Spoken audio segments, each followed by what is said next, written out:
Bonsoir à tous. Ce soir dans Investigation, je vous emmène dans un tour du monde des villes les plus violentes du globe. De Kaboul à Johannesburg, en passant par Bagdad, Sao Paulo, Lagos, Marseille ou encore Bangkok. Guerre des gangs, meurtres, enlèvements et trafic en tout genre. Plongés dans un univers impitoyable où règne la misère et une violence extrême. Attention, vous risquez d'en avoir le souffle coupé. Malheureusement, moins par les paysages des villes que vous allez découvrir ce soir que par l'ambiance inquiétante qui y règne. Pire qu'un Far West, c'est un véritable scénario de film d'action que peuvent nous dévoiler les plus grandes villes de la planète. Elles sont gigantesques, tentaculaires, des mégalopoles surpeuplées, certaines attirent, d'autres moins. Ce qu'elles ont en commun, la violence.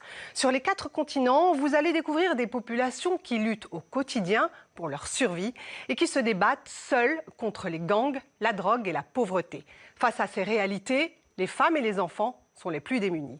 Ville violente, un documentaire de Grégoire Degnaud, Bertrand Coq et Stéphane Dubin.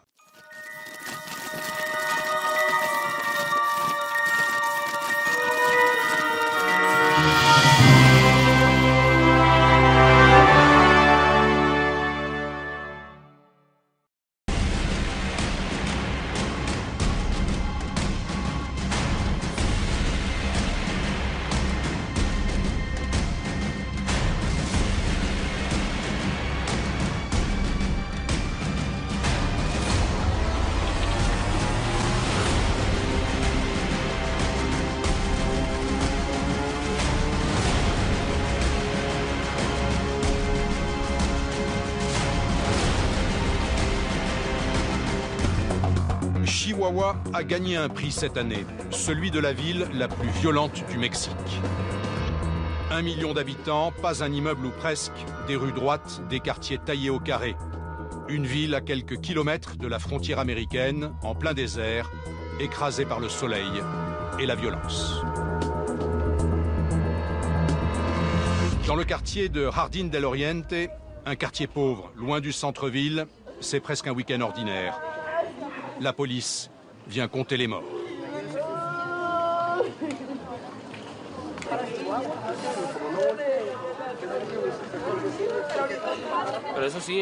C'est toujours la même histoire. La police arrive toujours quand tout est terminé. Quand tout est terminé. Une demi-heure, 1 heure, ils arrivent. On les appelle et ils ne viennent pas. Ils arrivent quand ils veulent. L'autre jour, à côté, des gars ont tué un jeune. Il faisait de la mécanique devant sa maison. Une voiture est arrivée, ils lui ont tiré dessus. Et personne ne sait pourquoi. Comme toujours, la police a mis 1 heure à arriver.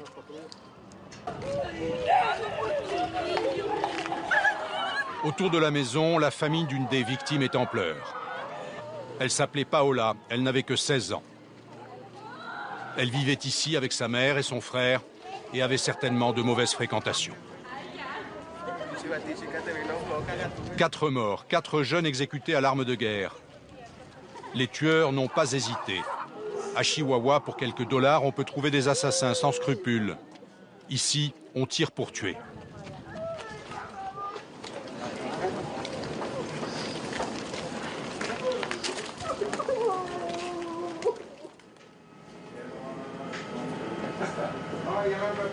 Pour le chef de la police scientifique de Chihuahua, ces images sont malheureusement ordinaires.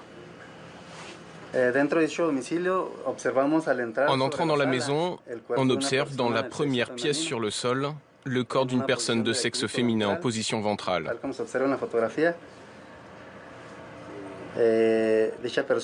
Cette personne présente des blessures par arme à feu et aussi sur la face. Vous voyez là son visage. On observe aussi une autre personne contre la porte dans l'entrée. Sur la porte, on voit plusieurs orifices provoqués par des armes à feu. Et sur le sol, un homme de 24 ans en position dorsale. Il a reçu plusieurs impacts de balles, spécialement dans le dos. Ici, on voit son visage.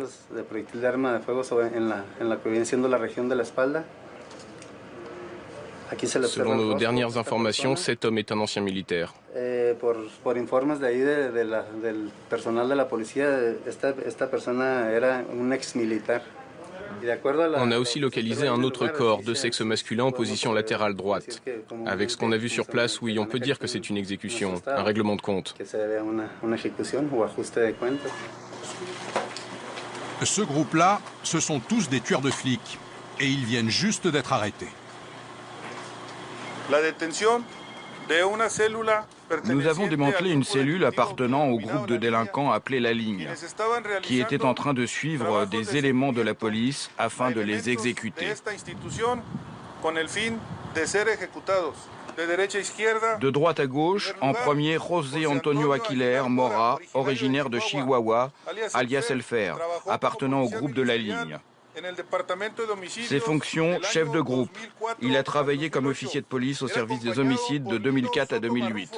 Il était accompagné par Lino Soto Morales, deuxième dans l'ordre, alias El Chiroc. Il a reçu des instructions de celui qu'on appelle le cousin pour suivre et surveiller des unités de la police de l'État, avec l'objectif de découvrir le domicile de ceux-ci afin de pouvoir les exécuter. Les ordres venaient de Javier Riamasorta, dit Harry Potter, actuellement en fuite, qui était officier de police jusqu'au mois de mai de cette année. Gerardo Alvarez Morales, connu sous le nom de la Petite Chienne, dit avoir participé à l'opération dans le bar Le Mogabi, où 7 personnes ont été tuées. Le plus jeune a à peine 18 ans et comme tous ses compagnons, il va finir sa vie en prison.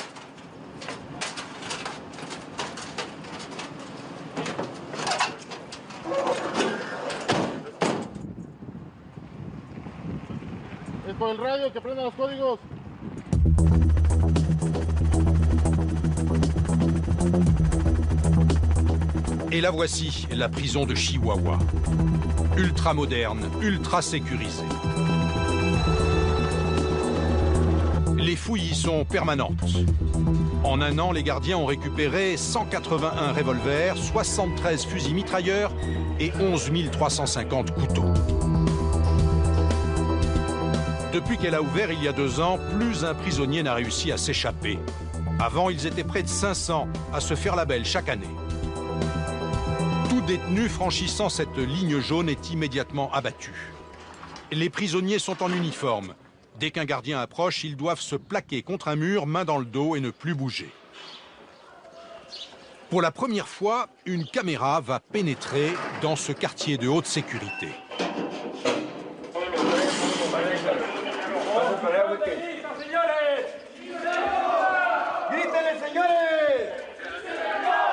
Nous avons rendez-vous avec un membre de la bande qui a enlevé le directeur de la chambre de commerce. Et il croit encore pouvoir s'en tirer.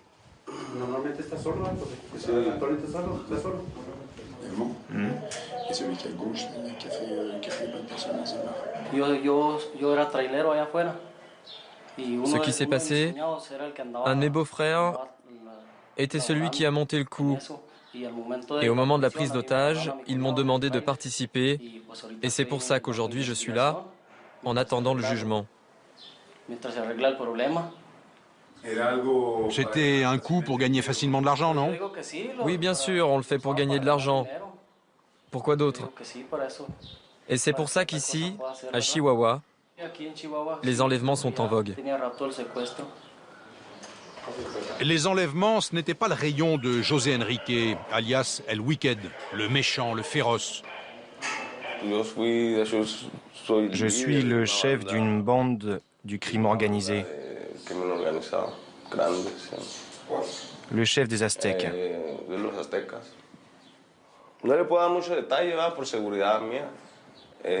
Je ne peux pas vous donner trop de détails pour ma sécurité personnelle. Mais un gang, ça veut tout dire. C'est un groupe organisé. Personnellement, mon groupe n'a jamais fait d'extorsion ni d'enlèvement. Nous, c'était le trafic de drogue. C'est ça qui nous rapportait de l'argent.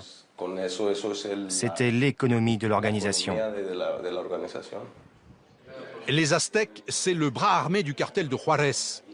José Enrique, à la tête de dizaines d'hommes, était en charge des basses besognes. Lui-même a tué plus de 10 fois, dont des journalistes. J'ai plus de 40 affaires en cours. Et j'ai déjà écopé d'une peine de prison à vie pour avoir tué plus de 10 personnes. Et je suis toujours sur d'autres procès. Je suis en prison pour toute ma vie. Si vous me demandez si cela valait la peine, je vous dis que non. C'est juste pour l'argent vite gagné. Impossible de sortir de cette prison. Mais ici, derrière les barreaux, l'ancien tueur ne se sent pas franchement en sécurité.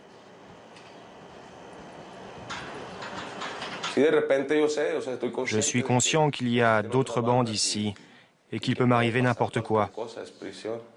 C'est pareil pour tout le monde. Pour limiter les risques, il vit seul dans sa cellule. On passe 23 heures par jour dans notre cellule. On peut faire de l'exercice dehors, 1 heure, c'est tout. On lit, on dessine, c'est tout. Il faut apprendre à faire passer le temps.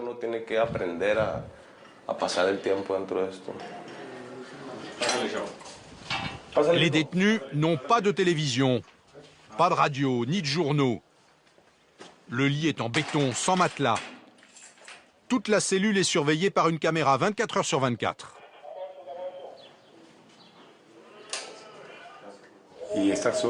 C'est pas trop dur d'être seul comme ça tout le temps? Oui, c'est très dur. Je pense qu'on stresse beaucoup. Être enfermé ici, il ne se passe pas un jour derrière les barreaux sans que l'on soit soumis au stress toute la journée. Ça fait beaucoup de stress. Il faut apprendre à le gérer. C'est difficile.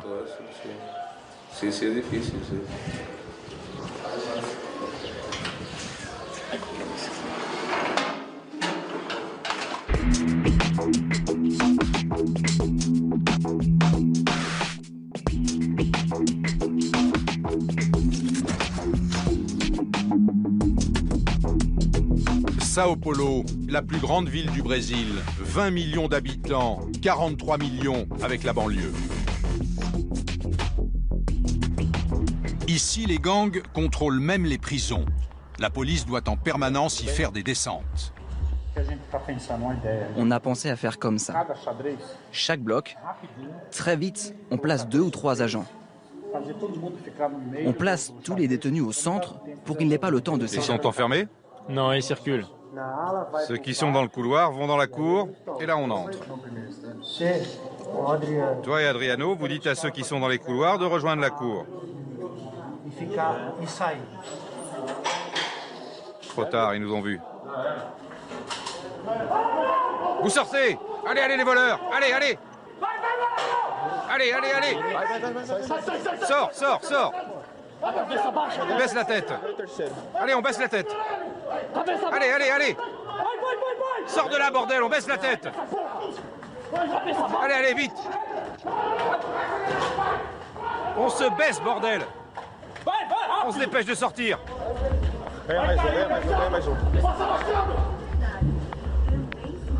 Les policiers vont tout fouiller. La prison de San Bernardo do Campo, dans l'état de São Paulo, est surpeuplée, insalubre. De nombreux dirigeants du PCC, la principale organisation criminelle du Brésil, continuent depuis leur cellule à diriger leur trafic à l'extérieur.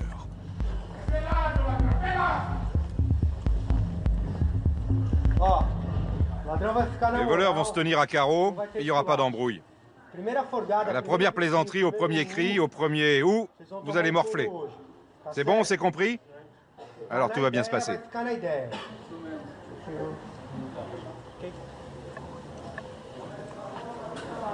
Vous n'avez pas regardé dans ce trou? Dans le deuxième, on a chopé des trucs à l'intérieur de la télé, dans 3 télés. Ils ont ouvert et il y en a un là-bas.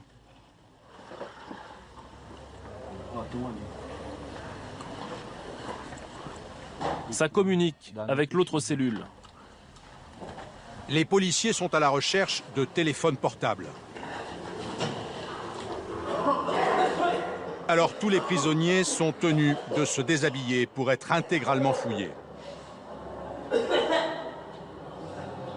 On arrête de tousser. Si vous faites les marioles, vous aurez droit aux balles en caoutchouc.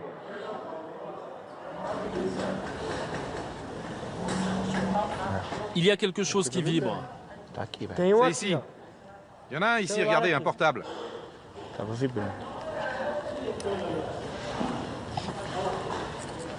Ça a vibré, il y a un portable ici.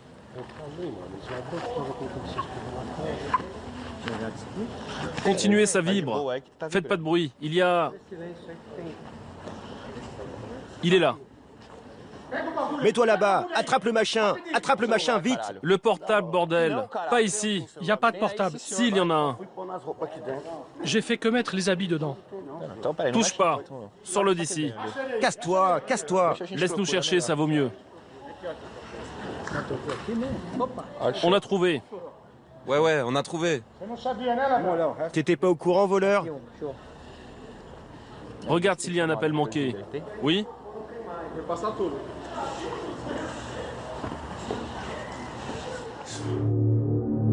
L'une des plaies de la ville, ce sont les vols commis par les toxicomanes. São Paulo en compte des dizaines de milliers. Ici, la drogue la moins chère et la plus dangereuse, c'est le crack. Moins d'1 euro la dose. En plein jour, en plein centre-ville, voici Cracolandia, la ville du crack, un petit quartier, quelques rues dédiées à cette drogue.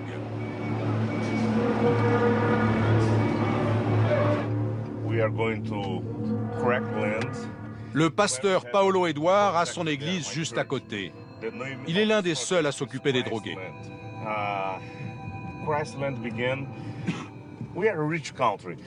Nous sommes un pays riche, mais la corruption ici est partout.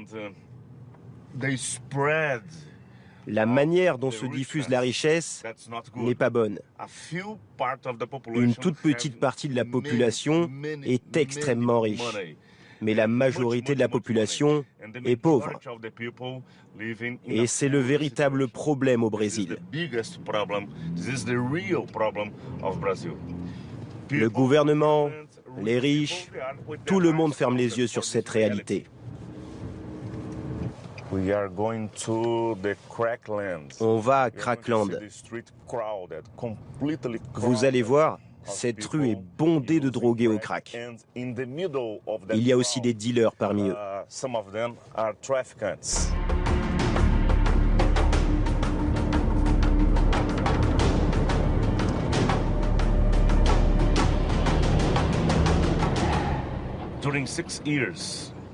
En 6 ans, plus de 3000 personnes ont été sauvées de Crackland. La plupart d'entre eux sont loin de toute famille. Nous les avons remis en contact avec leurs familles. Beaucoup d'entre eux avaient des problèmes de santé. On leur a fourni des médecins qui les ont soignés. Au cœur de Cracolandia, le pasteur a créé Cristolandia. Ça va les jeunes? Ça vous dit d'aller casser la croûte? Un lieu où les toxicomanes peuvent aller trouver un peu de répit. Tous les jours, à 8 heures, quand les portes s'ouvrent, ils sont une bonne centaine à profiter de cet endroit. Et le pasteur a un mot pour chacun. Alors tu vas prendre une bonne douche? Tu vas te mettre des vêtements propres? Et toi, comment tu t'appelles? Michel. Ça va Michel? Tu dors là-bas toi aussi? Alors, c'est le moment de quitter cette vie, quitter la rue et rejoindre Jésus. Amen. Amen. Mais avant la douche et le repas, musique et prière pour tout le monde. Sendo humilhado, estando à margem da sociedade, vivendo uma vida de pecado cheia de maldade, onde a droga era a razão do seu viver, onde o crack o motivo que dava o prazer, que para obter valer qualquer situação, roubar, matar até o ponto da prostituição.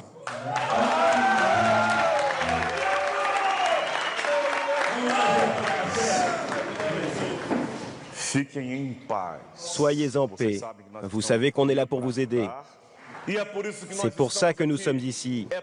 C'est pour ça que Cristolandia est en pleine Cracolandia. Pour que la lumière du Christ brille au milieu des ténèbres. À cet instant, je ne veux plus des ténèbres. Je ne veux plus la méchanceté. Je ne veux plus des drogues. Je ne veux plus de crack. Je veux Jésus dans ma vie. Le prêche terminé, c'est l'heure du repas. Lodemir s'occupe de tout. Il fait partie des miraculés de Cracolandia. Ma vie n'a pas été différente de la vie de ces gens que vous voyez là. J'ai passé 22 ans dans le monde des drogues, 16 ans dans le crack. Et j'en suis arrivé là. Je vivais dans les rues de Sao Paulo. Après être passé par 21 centres de désintox, je me suis dit, je vais tenter le coup encore une fois. Et si ça ne marche pas, je renonce à la vie et je me laisse mourir dans les drogues. Nous ouvrons les portes et nous accueillons tous nos frères. Le gars arrive de la rue encore sous l'effet de la drogue, alors il peut être agressif. C'est pour ça qu'on les traite d'égal à égal.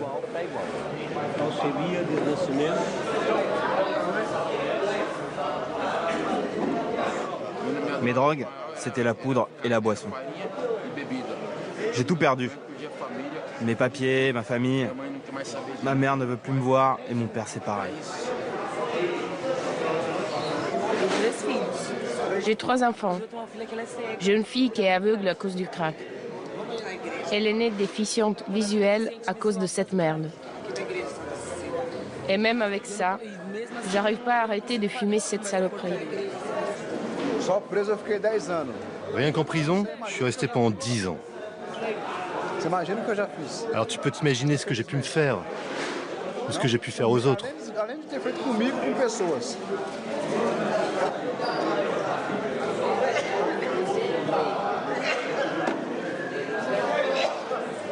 À Cracolandia, la violence est quotidienne. Beaucoup de gens ici ont des problèmes de drogue. Certains disparaissent. D'autres sont tués parce qu'ils trafiquent et disparaissent eux aussi. Et parce que la majorité d'entre eux est pauvre et que les policiers n'en ont rien à faire, ils préfèrent se soucier des familles privilégiées.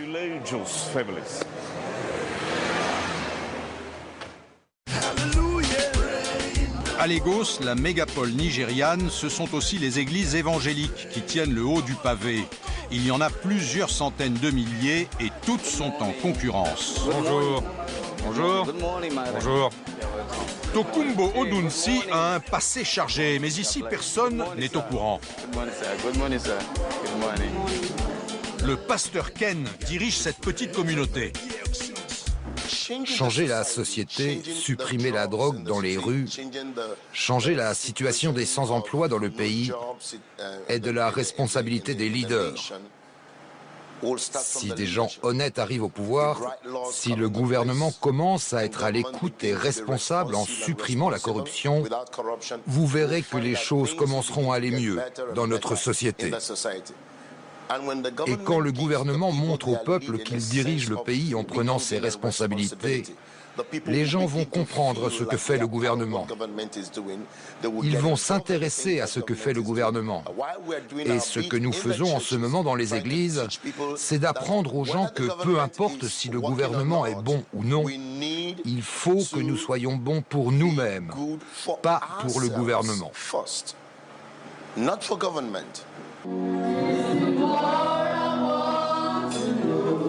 La concurrence fait rage entre les églises. Pour récupérer des fidèles et de l'argent, il faut un bon pasteur, de la musique et des miracles.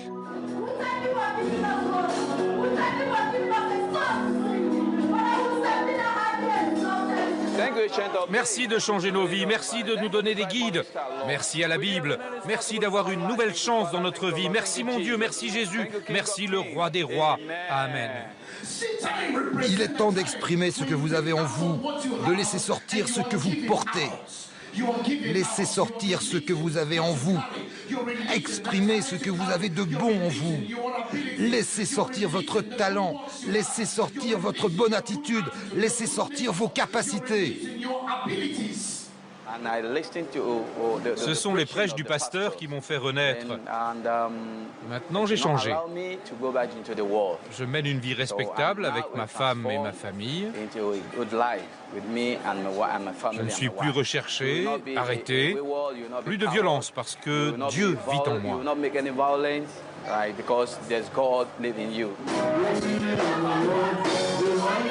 70% des habitants de Lagos sont évangélistes.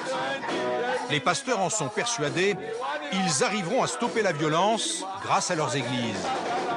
En remettant les parents dans le droit chemin, ils espèrent ainsi sauver les générations futures.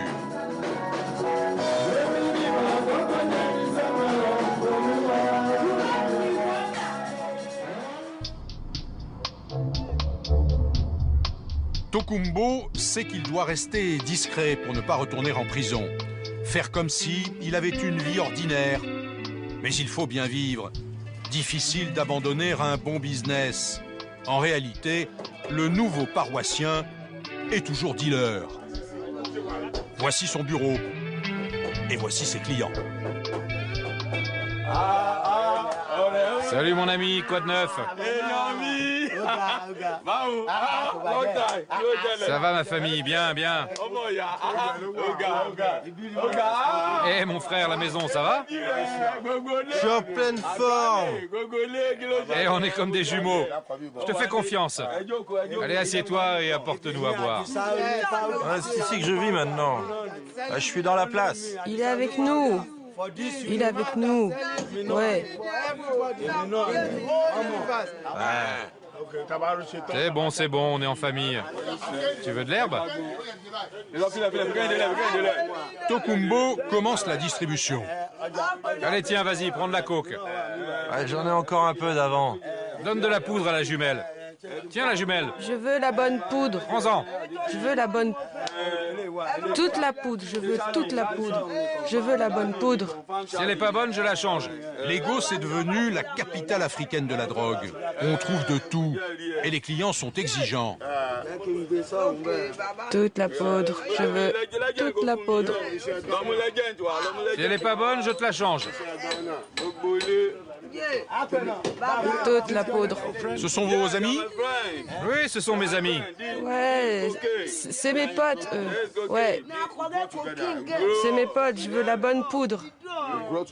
Ça, c'est de la cocaïne, de la bonne. Vous êtes mes clients, mes amis. Et c'est vous le patron ici? Ouais, c'était ma maison ici, c'est mon boulot. Ce sont mes gars. C'est ici que vous vendez?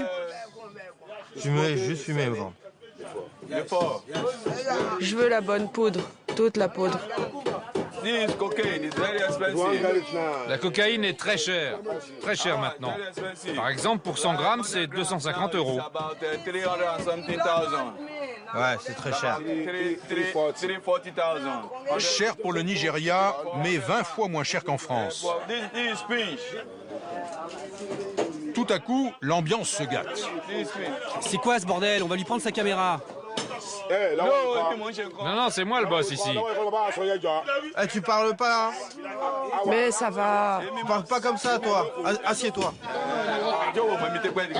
Ok, pas de problème. Tu connais les consignes. Quand tu viens, tu dois d'abord appeler là-haut. Ouais, c'est bien, allez, donne-lui quelque chose à boire. Père, c'est toi qui sais, je fais mon boulot. Comme ça, c'est normal. Donne-moi une grande bière. Allez, prends-en. Ouais, merci mon pote. Comme toujours, Tokumbo a réglé le problème en douceur, avec un gros bras d'un gang du quartier. C'est notre chef, c'est le vendeur de poudre, c'est le boss. Oui. Vous êtes le chef? Oui. Ouais. Mon frère. Mon Dieu, l'homme qui a de l'argent, c'est l'homme qui prend soin des autres. Il est très puissant. Allez, on y va, les gars. Le marché de la drogue, cocaïne, hashish, méthamphétamine, rapporte plus d'1 milliard d'euros par an à Lagos.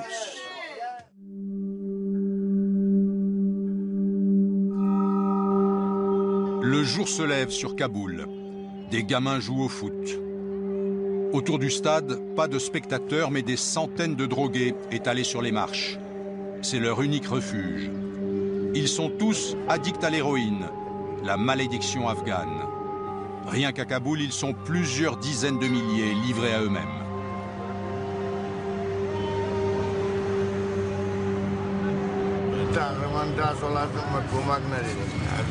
Ça fait environ 10 ans que je suis là. Personne ne m'a aidé. Ça fait 10 ans. Parfois, les gens racontent qu'on reçoit des aides. Mais moi, je n'ai vu personne m'apportant une aide. En revanche, ce qui est vrai, c'est que chaque policier qui nous contrôle nous prend quelque chose. Je n'ai connu que des problèmes. Jamais d'aide. Comment se comportent les gens avec vous? Les gens aiment voir des chiens dans la rue, mais pas nous. Ils nous jettent des cailloux. Quand ils passent devant nous, ils nous insultent en disant drogués. Les gens nous insultent en permanence. Voilà le comportement des Afghans. Votre vie est difficile? Oui, je souffre d'abord du froid la nuit. On dort dehors, et puis au-delà de cette souffrance physique, je suis prêt à me suicider. J'ai une famille, mais elle n'est pas au courant. Si ma famille l'apprend, ça va être trop dur. Je ne peux pas rentrer chez moi. Quand je cherche un endroit, quand je vais à l'hôpital, on nous demande un garant. Je n'ai pas cette possibilité. Vous avez des problèmes avec la police alors? Hier, j'étais assis en train de manger quand les policiers sont venus me frapper. Je le comprendrais si j'avais commis une faute, un crime. Mais pourquoi ils me frappent? Selon quelle loi? S'il y avait une justice, ils n'auraient pas pu me frapper. Comment vous trouvez l'argent pour acheter votre drogue? On ramasse les boîtes vides, on ramasse du plastique, du bois. On fait avec le peu qu'on gagne, on ne mange pas, on préfère se droguer.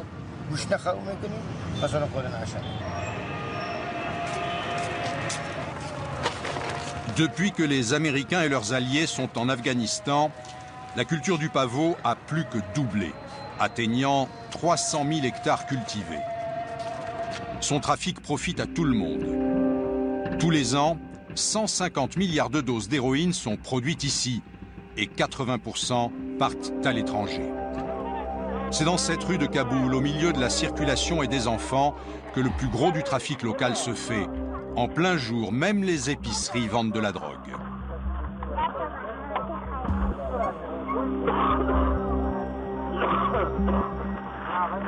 Aucun policier n'est là pour empêcher ce commerce. Vas-y, je te donne 15, 20 euros.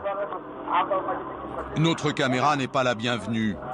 C'est donc en caméra cachée que nous entrons dans ce qui est surnommé ici la cour des miracles. Des milliers de drogués prostrés attendent leur dose. Les dealers s'agitent. Ici, le gramme d'héroïne pure vaut moins de 3 euros, 15 fois moins cher qu'en France. Balance-moi 10 centimes. Tout le monde participe au trafic. Ces enfants assis ne jouent pas. Comme les adultes, ils vendent de l'héroïne et en consomment.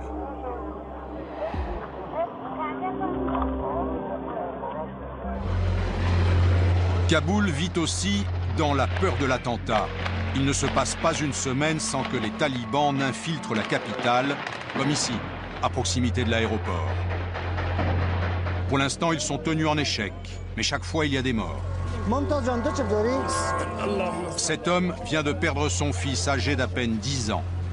Cette année, plus de 1000 civils ont été tués.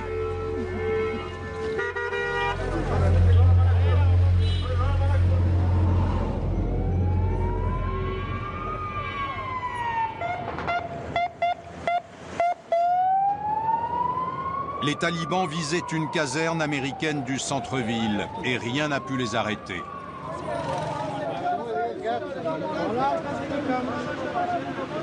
Voici ce qui reste du véhicule du kamikaze. La charge, énorme, a intégralement détruit un convoi américain. La route était bloquée. Je me suis assoupi et j'ai entendu un bruit énorme. J'ai perdu connaissance. Quand je me suis réveillé, il n'y avait personne dans la voiture, ni chauffeur, ni passager. Il y avait 3 corps d'occidentaux devant la voiture. Une femme était blessée au cou, elle saignait. Elle venait de Herat. Un homme est descendu d'une voiture pour l'emmener à l'hôpital. Et puis, 3 Occidentaux ont perdu la vie. On n'a pas vu si des Afghans ont été tués. Combien de corps avez-vous vu? Des étrangers? 3. Il y a beaucoup d'attentats en ce moment? Ces derniers temps, cela avait diminué, mais aujourd'hui, il y a eu un attentat. En fait, cela faisait 20 jours qu'on était tranquille. La sécurité est toujours pas rétablie. C'est simple, les politiques ne pensent qu'au pouvoir, qu'à leur confort particulier. Et les pauvres, eux, comme d'habitude, ils sont dans la misère. Partez par là. Allez, part d'ici. Faites quoi là? Éloignez-le. Attends. Repoussez-les. Par là-bas, par là-bas. Les soldats afghans ont bien du mal à se faire respecter. Personne ne les prend vraiment au sérieux. Alors les Américains reprennent la main. Aucune information ne doit filtrer. Je ne peux rien vous dire pour l'instant.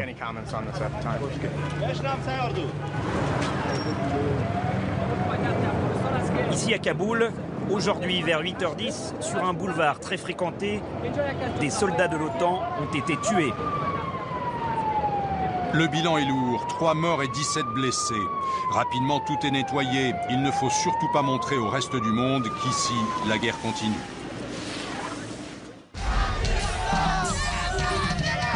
L'Irak, 9500 morts en 2013. Chaque jour, les kamikazes et les voitures piégées. Les terroristes sunnites veulent renverser le pouvoir chiite. C'est la première fois que cette vidéo est diffusée. Gros plan sur ces 2 hommes. Ils arrivent tranquillement à pied. Ils s'approchent d'un poste de police, le contournent et abattent froidement un policier. Ce minibus blanc les évacue. Quelques minutes plus tard, les renforts arrivent. Les policiers se précipitent, armes à la main, à la recherche des terroristes. Et soudain,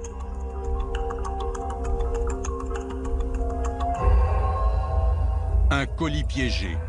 2 attentats au même endroit, la signature d'Al-Qaïda. Nous quittons les zones sunnites d'Al-Qaïda pour le fief chiite de Sadr City.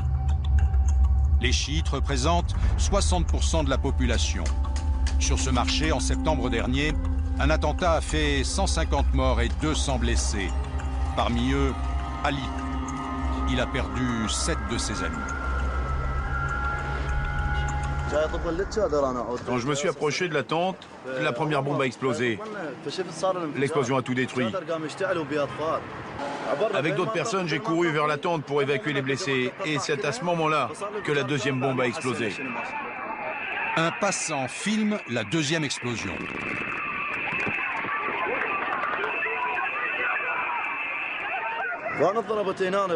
J'étais blessé. J'avais beaucoup de blessures sur ma main, mes doigts, ma jambe, mon dos et mon ventre. J'ai perdu connaissance, on m'a transporté à l'hôpital et j'ai vu qu'il était rempli de blessés. Le but des terroristes, c'est que les chiites ne pratiquent pas leurs rituels religieux. Le terroriste a été arrêté juste après l'attentat. Nous nous sommes procuré les images de son interrogatoire par la police. Raconte-moi comment vous avez préparé l'attentat. Donne-moi des détails. Ça s'est passé entre 15h et 15h30. Majed et moi, on est arrivés sur le lieu de l'attentat. J'avais la bombe dans un sac. Je me suis approché de la tente et j'ai posé le sac à côté du générateur. Puis, je me suis éloigné de la tente et Majed est rentré chez lui. Tu avais quoi sur toi? J'avais une télécommande noire avec 2 boutons. Elle était dans ma poche. Ils t'ont payé combien pour cette opération? Entre 400 et 500 euros. Est-ce que tu as fait d'autres attentats? Oui, j'en ai fait beaucoup. Pour éliminer les kamikazes sunnites et protéger les chiites, les combattants de l'armée du Mahdi sont prêts à mourir. Ils acceptent de nous recevoir. Les kalachnikovs sont sous le matelas dans la chambre des enfants. Ils sont 30 000 et ils se battent aussi aux côtés de Bachar al-Assad en Syrie contre Al-Qaïda. Leur maître est Moqtada Sadr. Leurs visages resteront cachés et leurs armes chargées. Il se méfie toujours des inconnus soupçonnés de faire du renseignement pour les sunnites.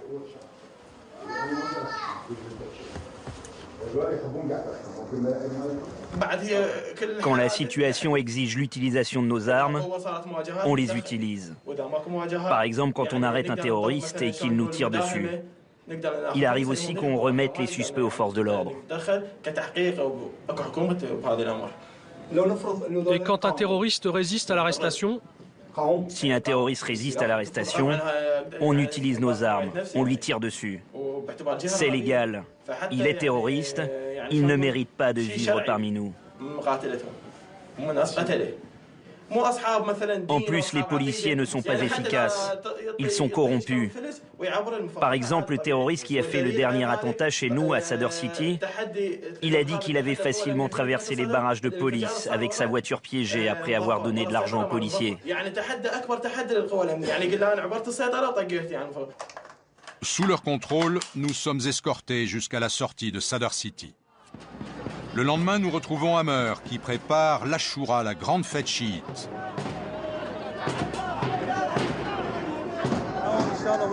Je fais le service pour les pèlerins qui fêtent l'imam Hussein.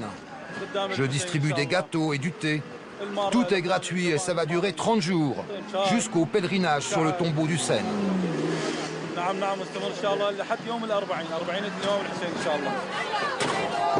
Un hommage à l'imam Hussein, tué en 680 par les sunnites. Pour l'Ashura, les chiites doivent saigner. Ils se repentent de ne pas avoir suffisamment protégé Hussein. Cette guerre entre sunnites et chiites a commencé à la mort du prophète en 632. Pour les sunnites, son fidèle compagnon doit lui succéder. Pour les chiites, seul son gendre peut y prétendre. 1300 ans plus tard, la guerre de succession continue. Je n'ai pas peur de mourir. Ma vie est un sacrifice pour Hussein. Nous sommes là pour nous sacrifier pour lui. C'est une marque de respect envers l'imam Hussein.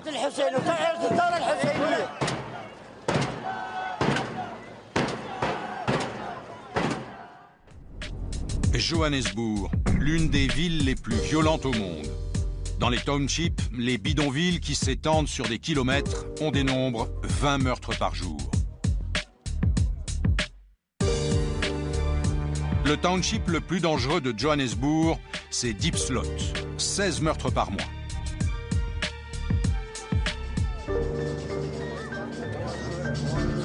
Sur ces images que nous nous sommes procurées, voici ce qui arrive 2 fois par jour à Diepslot. Un lynchage.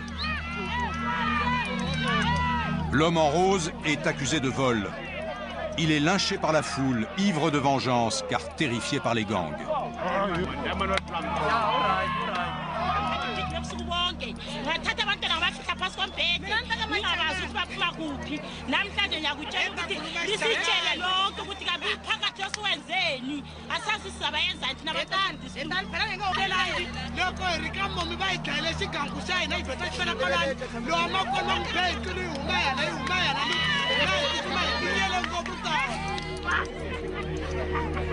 La maison du voleur présumé est brûlée. La police arrive enfin, mais comme souvent trop tard, l'homme est mort. Autre scène de justice immédiate dans les rues de Diepslot.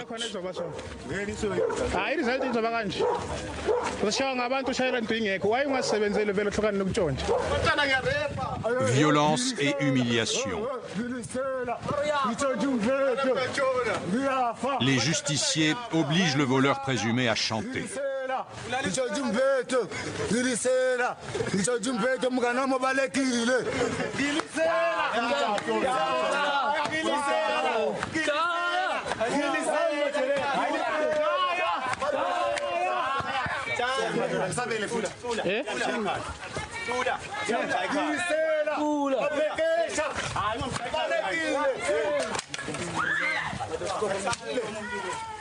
Le voleur présumé réussit à s'enfuir. Provisoirement. Cet homme en gris intervient pour le sauver.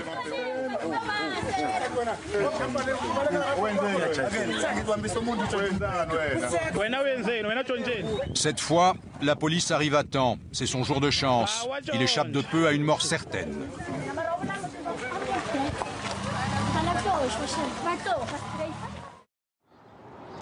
Dipsot compte aussi des miliciens qui se chargent de faire régner l'ordre.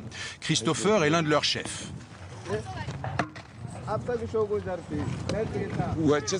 On chasse les criminels qui violent nos filles, ceux qui cambriolent nos maisons. Vous savez, la vie est dure. Il n'y a pas de travail dans ce pays. Et ces types entrent chez moi pour me voler. Ils prennent toute la nourriture. On ne les laisse plus faire. On fait la justice nous-mêmes car c'est inutile d'appeler la police. Ils ne viennent que si on les paie. Donc, on est obligé d'utiliser ça. Ils violent même nos enfants de 6 mois, donc on n'a plus le choix. On fait comme les musulmans, on applique la charia, on n'a pas le choix. On tue chaque week-end. Chaque week-end. Ils nous montrent leur spécialité, le supplice du collier. Un pneu autour du cou, les mains attachées, on arrose d'essence. Il ne manque que l'allumette. La justice non plus, on ne lui fait pas confiance. Un de nos amis a été assassiné, le meurtrier dit qu'il est innocent. Ici, tu tues quelqu'un, tu ne restes même pas 2 mois en prison. Et le lendemain, tu reviens. Prendre la vie d'un autre, ça ne coûte que 2 mois. C'est quoi ce bordel? Donc on a raison d'utiliser ça. La hache de Christopher, quelques jours plus tôt, Terence l'a vu de très près. Il est encore prostré, traumatisé. Pour se payer sa drogue, Terence a volé dans un magasin. Les miliciens l'ont poursuivi. Là, c'est un coup de couteau. Ici, c'est un coup de planche. Je n'ai vu personne arriver. Je regardais de l'autre côté et il m'a frappé. Ça a fait bang une fois. Puis encore 2 fois, bang, bang. Juste là. Et je suis tombé. Quand j'étais par terre, ils m'ont encore frappé sur la jambe. 4 fois. J'ai commencé à saigner. La blessure était profonde. On m'a soigné à l'hôpital. Je ne pouvais plus marcher. J'y suis resté 5 ou 6 jours et ça allait à peu près. C'est la 3e fois que Terence survit à la justice immédiate. Ils voulaient vraiment me tuer. Heureusement, 2 personnes, un homme et une femme, m'ont sauvé la vie. Ils les ont repoussés en disant que je n'étais pas entré dans une maison pour voler. J'avais juste volé dans un magasin. Pourquoi voulez-vous le tuer? Laissez-le tranquille. Et ils m'ont laissé. Les 2 personnes ont appelé une ambulance et c'est comme ça que je me suis retrouvé à l'hôpital. Ils tuent des gens, ils les tuent en 2 minutes. Tu es mort et ils ne te laissent aucune chance. Ils ont tué mon ami, il était en train de danser, mais il avait toujours des armes sur lui. La nuit, il volait et braquait. Ils l'ont tué, ils ont mis le feu à sa cabane et il est mort brûlé vif.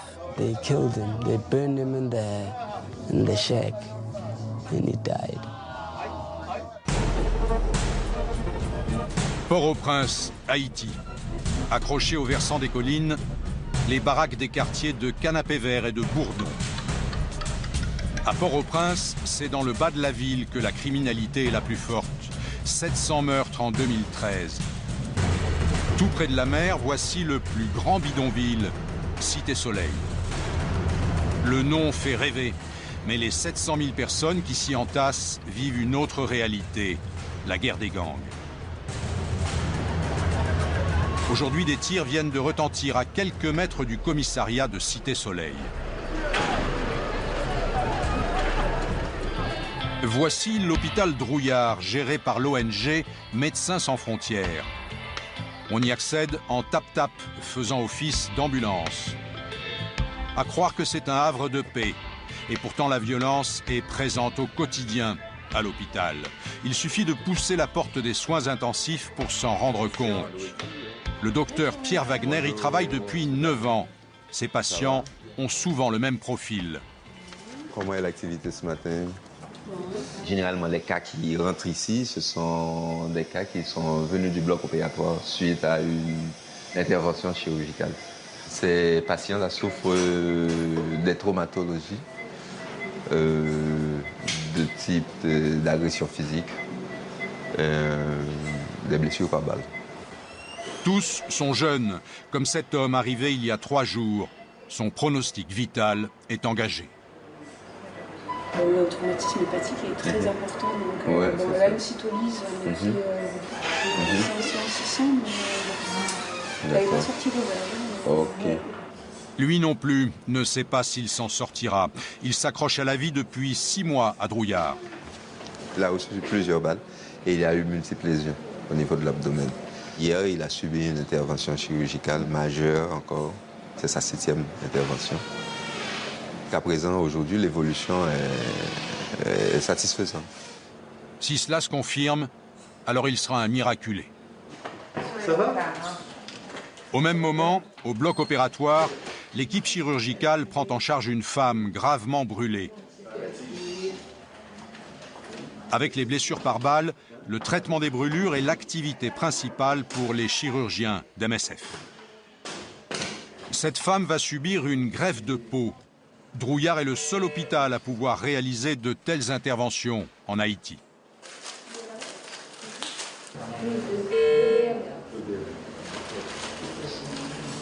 Bien sûr, la situation précaire amène beaucoup de brûlés qu'on n'aurait pas s'il n'y avait pas ces situations de logement aussi précaires, des gens qui vivent rassemblés dans des camps avec des tentes les unes près des autres, depuis 4 ans. Voilà.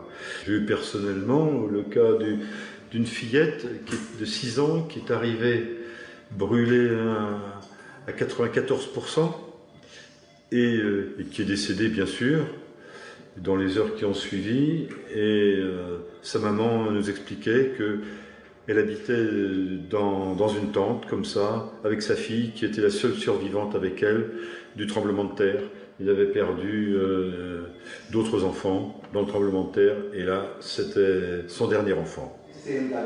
Cette fois, le cas n'est pas aussi désespéré. L'opération n'a duré que 20 minutes. Retour aux urgences avec le docteur Wagner. Pour l'heure, nul besoin de faire appel au bloc. Il faut juste extraire une balle dans la jambe. La routine. Quand on est médecin, extraire une balle, ça doit être facile. Comme c'est une habitude ici, normalement chaque jour, ou bien par semaine, on extrait plusieurs balles. C'est normal. Ouais. La balle d'un petit calibre n'a pas causé trop de dommages à ce jeune homme. Il en est quitte pour une grosse frayeur. Pour pouvoir... Voilà, c'est ça. Pendant ce temps, je sortais de l'église vers 19h. J'allais reprendre ma moto. Et puis une moto s'est approchée avec 2 hommes. L'un des 2 est descendu et il m'a dit « Donne-moi ta moto ». J'ai dit non. Je me suis défendu et il a tiré. Des histoires comme celle-là, le docteur Wagner en entend tous les jours. Il est 2 h du matin. Il n'y a plus grand monde dans les rues. La police investit Cité Soleil. L'opération doit commencer à l'aube. Nous allons rejoindre un poste sécurisé sous escorte policière.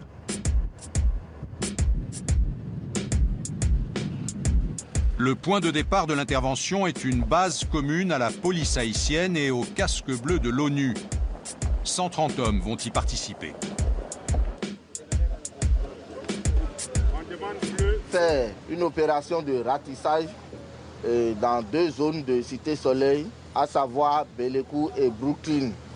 Le briefing se fait en français mais aussi en anglais et en portugais, la majorité des casques bleus étant brésiliens. Des checkpoints devront boucler les accès de Cité Soleil pendant que d'autres unités ratisseront ces 2 quartiers avec prudence. Hier, dans le secteur, il y a eu affrontement entre les gangs. Nous demandons à chacun et à tous d'être vigilants et de considérer que nous sommes dans une zone rouge. C'est le commandant Pierre-Louis qui dirige les opérations. Ce matin même, on voudrait appréhender les chefs de gang. On a pas mal de noms. On part à la recherche. Les objectifs sont clairs, pourtant, tout ne se déroule pas comme prévu. Il manque les gros bras de la police haïtienne. L'heure de la rencontre, c'est 4h du matin. 4h, oui. Entre 4h du matin et 5h20. Oui. Maintenant, les fumeurs, on ne les voit pas du tout. Alors qu'ils sont dit qu'ils sont sur les points. Et ça nous met dans une position difficile. Démarrer l'opération à l'aube, c'était pas risqué. C'est risqué alors. C'est risqué quand même.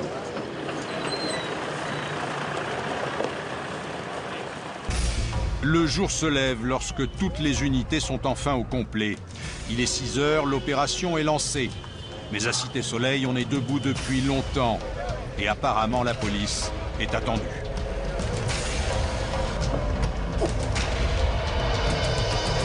Allez, on traverse. Des barrages, des pneus en flammes et des bris de verre jonchent le grand boulevard. Yeah. Nous ne jouons pas la pile là, mais levez. On nous. Il faut attendre 20 minutes avant que le premier checkpoint soit en place.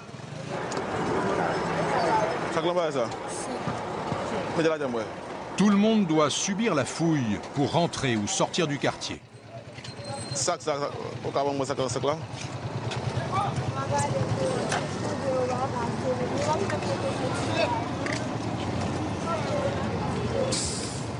Ok. Bon, bien sûr. Bon, toi là, ta pièce d'identité? Non, j'en ai pas. Elle est chez moi, à Delma. À Delma? Delma. Pourquoi tu es ici? Dis-moi ce que tu fais là. Dis-moi ce que tu fais là. Ouais, j'ai juste dormi à Delma. Ouais, allez hop, mets-toi sur le côté. Il faut éviter à ce que les bandits s'échappent. On est en train de dépalper les hommes pour voir s'ils portent pas des armes à feu. C'est par groupe de 20 que les policiers et les casques bleus pénètrent dans les allées de tôles ondulées. Les informateurs du commissaire ont déjà signalé les maisons des membres des gangs. Ceux-là n'ont pas eu le temps de fuir, mais les plus malins sont déjà loin. Ouais. Écoute, les bandits traversent le ruisseau. Et il y aurait 2 chefs avec tous leurs hommes. Ailleurs, les perquisitions continuent, le doigt sur la gâchette.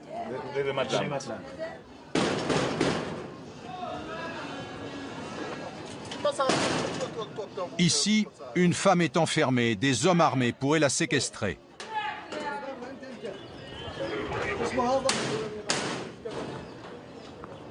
Fausse alerte. Tout est retourné, mais pas d'armes, pas de drogue. La dame avait juste perdu la clé. Une démonstration de force démesurée ce matin, mais c'est la stratégie du nombre, comme dissuasion. C'est dangereux en fait de se promener dans cette zone parce qu'il y a quand même pas mal d'armes à feu de plusieurs calibres. Donc c'est pour ça que quand on y vient en force et les coups de feu sont régulièrement tirés. De toute façon, on voit également au nombre de cadavres qui sont trouvés dans les rues aux alentours. Les fouilles et interrogatoires se déroulent sans résistance. Tu fais quoi pour vivre? Mais je vis du fer. Je vends du fer récupéré dans la rue. Et vous faites? Mais rentrez chez moi, j'ai rien à me reprocher. Durant ces ratissages, les policiers font face à l'omerta, alimentée par la peur. Non mais commandant, je peux rien vous dire sur les gangs. Moi j'habite là. Je peux pas vivre ailleurs. Les soldats n'en sauront pas plus. Durant ces 4 heures d'opération, aucune saisie de drogue ni d'armes à feu. Visiblement, les gangs ont eu le temps de cacher les pièces à conviction. Sauf quand c'est un peu plus encombrant, comme cette moto, sans plaque, probablement volée et découverte chez cet homme. C'est sur ce genre d'engin que les braquages sont commis. L'homme va rejoindre le petit groupe de suspects.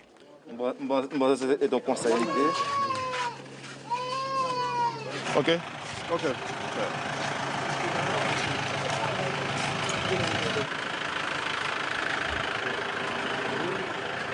On va au commissariat avec un seul monsieur là, suspect de gang, bandit armé, association des malfaiteurs, il y a tout ça.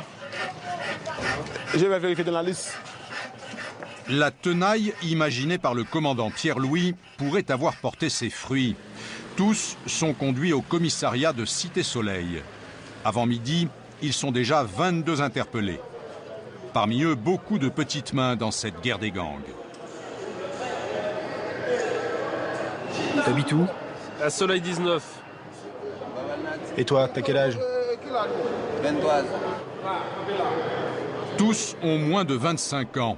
C'est en moyenne l'espérance de vie d'un gangster de Port-au-Prince. Un nouveau groupe arrive au commissariat. Tous sont suspectés de faire partie d'un des principaux gangs. C'est la meilleure nouvelle de la journée pour le commandant. Un chef se trouve parmi eux. C'est le deuxième chef gang. Tiga, que vous voyez là, c'est le deuxième chef du gang.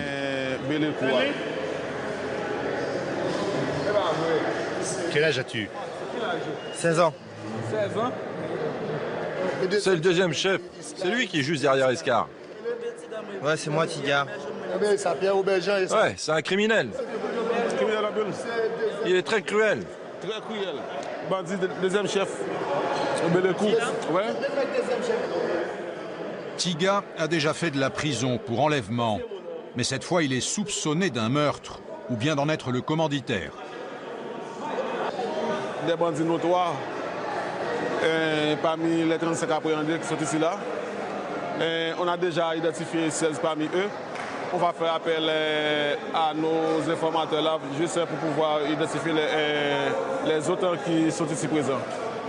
Tous les suspects vont être placés en garde à vue pour 48 heures, même si parmi eux, il peut y avoir des arrestations arbitraires.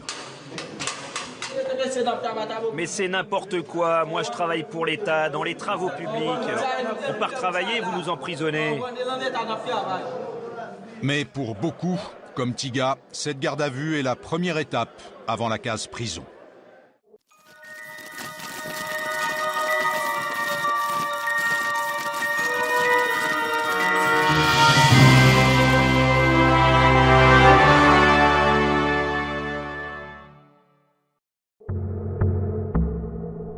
Retour à Sao Paulo, la mégapole brésilienne, en patrouille de nuit avec la police militaire.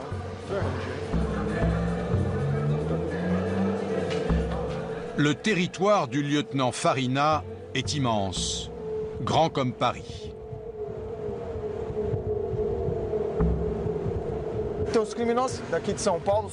Les criminels ici à Sao Paulo sont différents de ceux de Rio.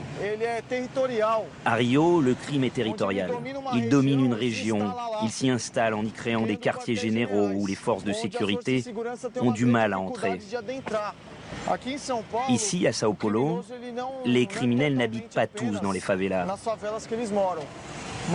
Mais c'est dans ces quartiers qu'il y a des risques, où il y a un grand flux de trafic de drogue. Plus la nuit avance, plus les risques sont grands. Quand on pénètre dans une zone à haut risque, notre stress est élevé.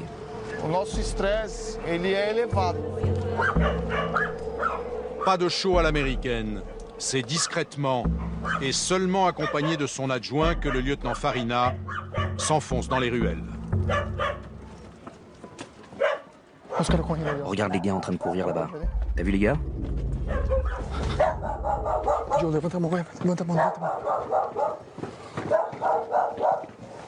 Lève tes mains, lève tes mains, lève tes mains, viens ici, viens là, viens là. Jette-la. Jette ça.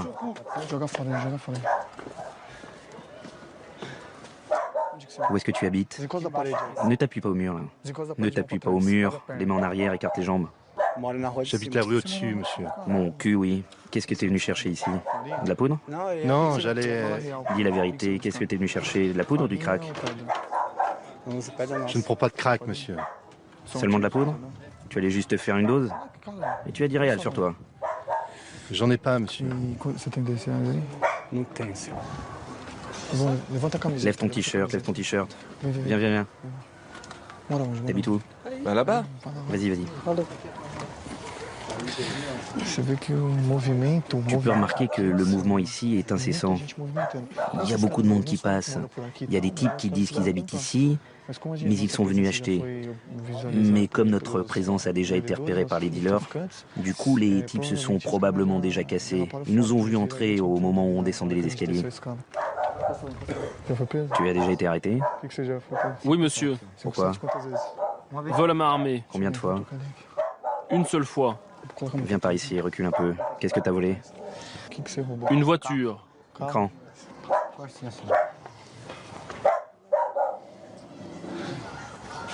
Quand? 2009.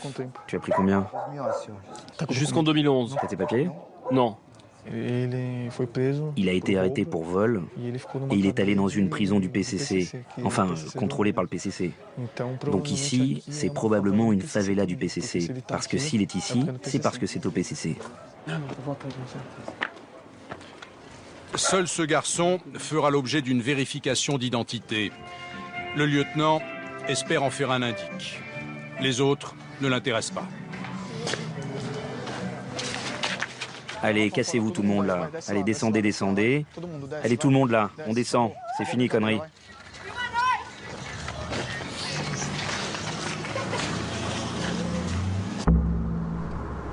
La tournée continue. Il est 2 h du matin, l'heure où le trafic bat son plein à Sao Paulo.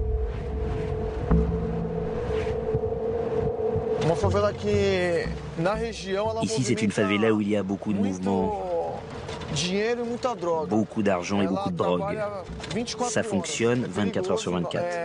C'est très dangereux. Dans la favela, on a constaté qu'il y a des gardes armés. Alors c'est important de faire très attention pour notre sécurité et celle des autres, pour minimiser les risques. Encore une fois, les policiers vont tenter de surprendre les trafiquants. Il faut être discret, rapide. Un travail de fourmi qui paye de temps en temps. Il a trouvé les doses, les siennes. Ils l'ont trouvé là, caché. Il y a de la cocaïne et du crack là-dedans. Ça, c'est pour emballer les doses de cocaïne.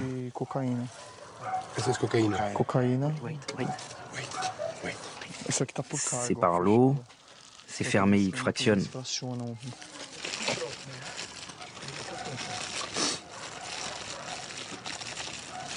Ils se servent de ce toki pour communiquer entre eux depuis divers lieux. Alors quand les voitures de police entrent ici, dans la favela, ils se préviennent. Une voiture est entrée, tout ça. Tu remarqueras que la pile... Regarde, regarde, ils sont en train de discuter. Et ici, c'est la nourriture. Ils sont obligés de rester ici, toujours disponibles pour vendre la drogue. Ils ne peuvent pas partir d'ici, du coup, ils mangent sur place. La nourriture est chaude, elle vient d'arriver. Mais lui, c'est un consommateur, non? Non, il est dans le trafic, c'est un dealer.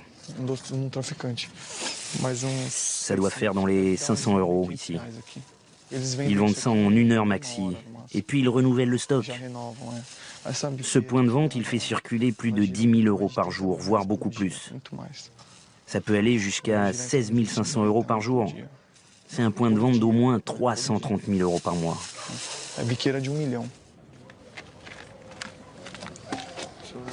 Cette fois, tu vas morfler, mon gars. Ah bon? Mais je deal pas. T'es assis sur de la cam et tu viens me dire que la drogue était à côté de toi. Non, monsieur, j'ai rien à me reprocher. Pas la peine de faire le mariole. Je suis pas ta mère pour que tu me racontes des blagues. Monsieur, je suis employé. J'ai travaillé jusqu'à 5 h de l'après-midi. Je suis consommateur de marijuana. Je trafique que dalle. Il n'est pas récidiviste, d'après ce qu'il dit. Parce qu'on va vérifier son identité pour voir s'il n'est pas en train de mentir. Et s'il n'a pas déjà un casier. Lui, c'est minimum 2 ans. Après vérification, le garçon rejoindra ses camarades dans une des prisons de l'État de Sao Paulo. Autre mégapole, Lagos, au Nigeria. Pour pénétrer à Makoko, le grand bidonville lacustre, il faut une escorte policière. Et nous avons rendez-vous sur ce pont. Bien sûr, il faut payer 200 $, 150 €, un mois de salaire pour ces policiers. En contrepartie, ils vont nous escorter, car ici c'est la loi du plus fort qui est en vigueur. Plusieurs centaines de milliers de personnes vivent dans cet ancien village de pêcheurs. À Lagos, il y a 42 bidonvilles comme celui-ci. On y trouve des Nigérians, bien sûr, mais aussi beaucoup d'Africains venus des pays voisins. Bonjour. Vous venez d'où? Je viens de Gambier. Le Bénin, le Bénin. Le Bénin? Oui. Comment ça, vous habitez ici depuis longtemps? Oh, oui, ma grand-sœur, elle habite ici depuis longtemps. Je suis venu rester avec elle. Elle m'a invité de venir rester avec elle pour voir comment les choses se passent. Accompagné de nos anges gardiens, Florent va tenter de nous faire découvrir Makoko. On va chez le roi pour lui demander la permission pour pouvoir rentrer dans son pays et aller visiter. Ici, c'est le village de Makoko. C'est chez lui. À peine quelques mètres, et Florent est interpellé par des guetteurs. Yo, Spirena. Viens là. Viens, on te dit. Florent, le béninois, va tenter de s'expliquer avec les guetteurs qui surveillent le quartier. Il va leur dire qu'il est notre guide et que nous sommes avec la police. Qu'est-ce que tu caches? C'est notre guide. Il parle français. On est avec la police. Pas de problème, mais il faut demander l'autorisation avant de rentrer comme ça. On fait pas ce qu'on veut ici. Et l'autorisation, il faut la demander au roi. C'est sa maison. Bon, on va lui faire signe. Tout passe par lui ici? Oui, il faut lui donner l'autorisation d'aller, c'est lui. Parce qu'il est de Manco, il est le roi de Makoko. C'est ma carte. Je travaille avec les journalistes français. On vient voir votre royaume. Au nom de ma communauté, soyez les bienvenus. Personne ne se soucie réellement de Makoko. Pourtant, nous formons une vraie communauté. Nous sommes chez nous ici.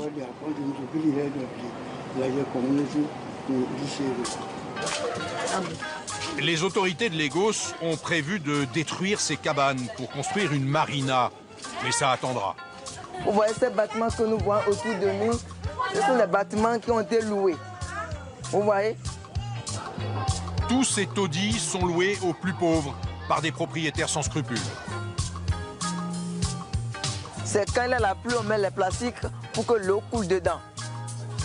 Comme on n'a pas beaucoup de l'eau autour de nous, c'est pourquoi quand il y a la pluie, on met les plastiques là, l'eau coule dedans. C'est cette eau-là qu'on va prendre un peu pour pouvoir laver nos tenues, pour pouvoir faire les travaux domestiques. Mais pour boire, on va au pompe pour prendre de l'eau. À Makoko, la pluie est une bénédiction. Tout comme la lagune où les habitants pêchent le poisson, unique moyen de subsistance ici. Ce poisson même se trouve au Bénin, dans l'Afrique. C'est un poisson qui est partout. Et ça... Il est pêché juste à l'extérieur? Oui. On va aller sur l'eau. D'où vient le poisson? Ce poisson est pêché à la sortie du bidonville, sous les piles du pont, au milieu des ordures et des égouts. Ici, elle prépare, elle fait le poisson, et après elle met ça sur le grillage. Et après ça, elle va au marché. Ce poisson, c'est un poisson qui donne le vitamine. Plus on s'enfonce dans le dédale des baraques, plus l'odeur est nauséabonde. Voilà, ici c'était de l'eau. Donc on versait les tas d'ordures Et ça doit nous permettre de trouver un peu la terre ainsi de suite. C'est-à-dire la terre, c'est de l'ordure? Oui, c'est de l'eau. Comme alors, ça. C'est avec les ordures qu'on fait la terre? Oui. Ici, c'est la toilette de la population, de ceux qui sont entourés de nous ici. Si pour aller aux toilettes, pour aller chier caca, c'est ici. Pour se laver, c'est ici. Aucune hygiène, aucun médecin. Chacun doit se débrouiller dans ce cloaque. Il a des maladies dedans, mais on ne peut pas refuser. Comment on peut faire? Donc, petit à petit, on va aller dans l'eau pour aller chercher du sable, pour aller venir installer et ça serait solide. La dame qui parlait, qui faisait des poissons, c'est chez elle. La voilà, elle venait. C'est chez elle, ça. C'est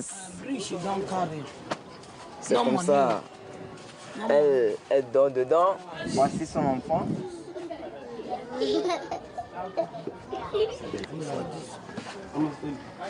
Une seule pièce insalubre pour toute la famille.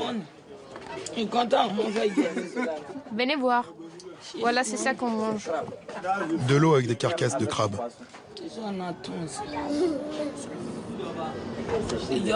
Ce sont des jumeaux. J'ai 11 enfants. Il faut que l'État nous aide. Il n'y a pas de travail et je n'ai rien à manger. Vous voyez ma maison. Viens ici. Viens. Personne ne m'aide. Et mon mari est mort. Et vos enfants, ils vont pas à l'école? Non. Je m'en dis. Je demande de l'aide aux gens. Je leur dis que mon mari est mort. Il y en a qui me donnent de l'argent pour manger. Ce matin, j'ai eu 5 centimes d'euros.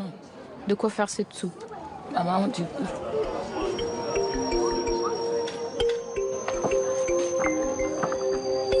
Tout semble paisible à Makoko, tout simplement parce que les nouveaux arrivants doivent se soumettre. Seule solution pour survivre. Nigeria, c'est un pays qui est très dangereux. Pourquoi je dis ça? Parce que pour le sang qui est dans leur corps, ils pensent qu'on n'est pas des hommes comme eux. Ils nous tuent comme les animaux, ils se battent comme des animaux. Mais ici, non, même si tu es l'Africain, tu sors, même, on te cogne même par excuse. Ça nous rend que même les vendeuses, ils versent le poisson par terre, ils ne peuvent pas parler. Quand tu parles, on va encore te frapper. Parce que c'est chez eux. Tu es venu chercher de l'argent. Avec ça, nous, on ne peut pas vivre. Pour l'instant, Florent n'a pas le choix. Il doit aider sa famille, rester au pays. Ici, c'est chez moi-même. C'est ici que je dors. En grand soleil à côté.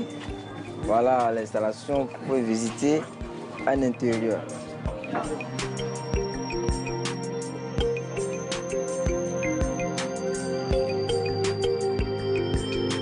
Voilà là où je dors, voilà, c'est ici que je m'installe. Autour, c'est très sale, mais ici, à l'intérieur, c'est très propre. C'est pas propre. C'est moi qui ai un peu de tapis pour voir la propriété. Je suis l'homme qui a un peu la propriété, c'est pourquoi. Donc j'ai cotisé de l'argent pour avoir tout ça là. Pour des cartons que j'ai mis au bois pour éviter la chaleur. Durer, si la maison est déjà beaucoup durée, la pluie rentre dedans. Par exemple, elle est rentrée là? Oui, elle est rentrée, voilà de l'eau passée.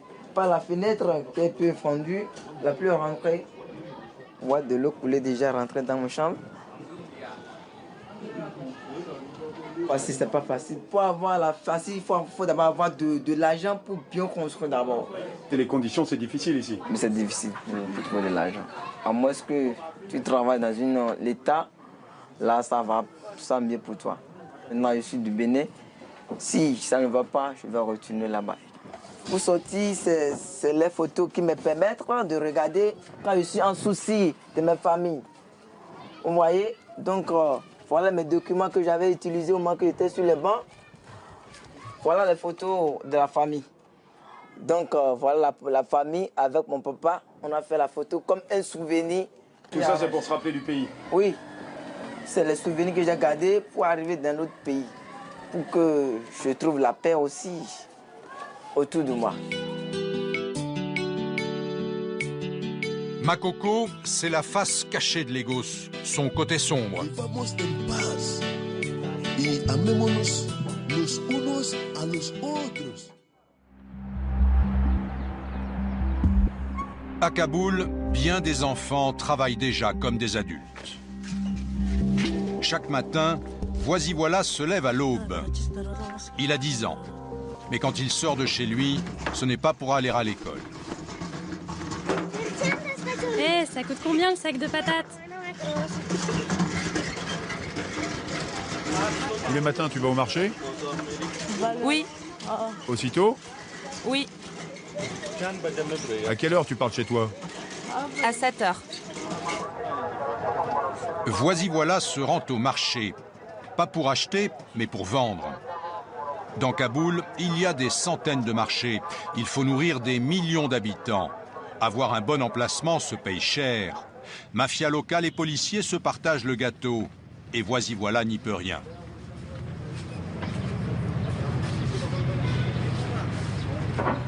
La police locale ne nous laisse pas travailler. Et même la police criminelle nous embête. Elle renverse nos brouettes. Il y a beaucoup de garçons qui travaillent comme toi pour aider leur famille? Oui, certains font la manche. Il y en a qui vendent des objets et d'autres des sacs en plastique. On fait tous ça. On aimerait bien aller à l'école, mais on est obligé de travailler. Tu vends quoi, toi? Moi, je vends des chewing-gums. T'en vends combien de paquets par jour? 2 à 3 par jour. Et toi, tu fais quoi? De la plomberie. Je suis élève plombier. Il te paye combien par jour, le plombier? 1,50 € par semaine. Tu gagnes combien avec ce que tu vends? T'as assez pour vivre? Oui, ça va à peu près. Je gagne 4-5 euros. Et ça nourrit ta famille? Oui, oui, on vit tous avec cet argent.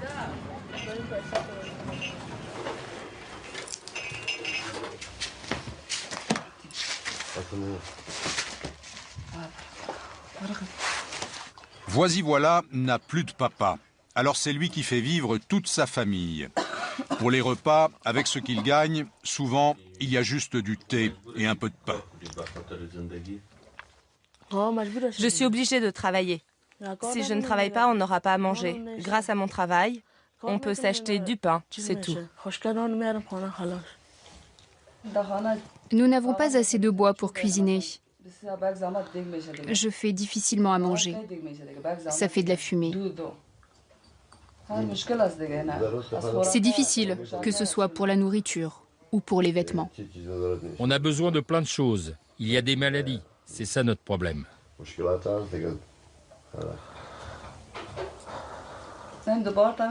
Ma fille va avoir 9 ans. Elle a 9 ans, mais regarde comme elle est petite. Elle grandit avec beaucoup de difficultés.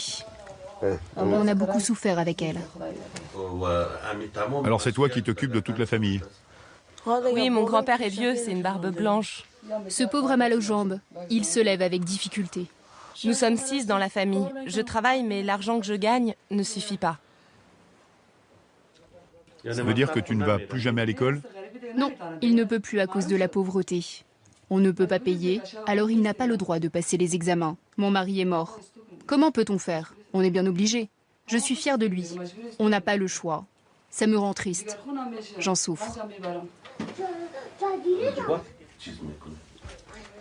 Seule la paix pourrait lui offrir un avenir meilleur.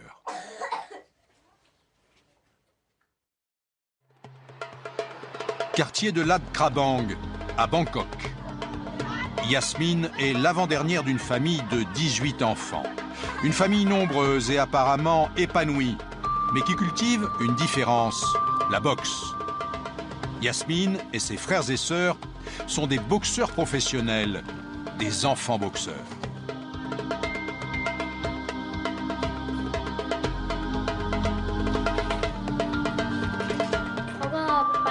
Les autres de mon âge vont à la madrasa ou restent à la maison sans rien faire. Moi, je préfère aller aux séances d'entraînement. Je m'y sens bien.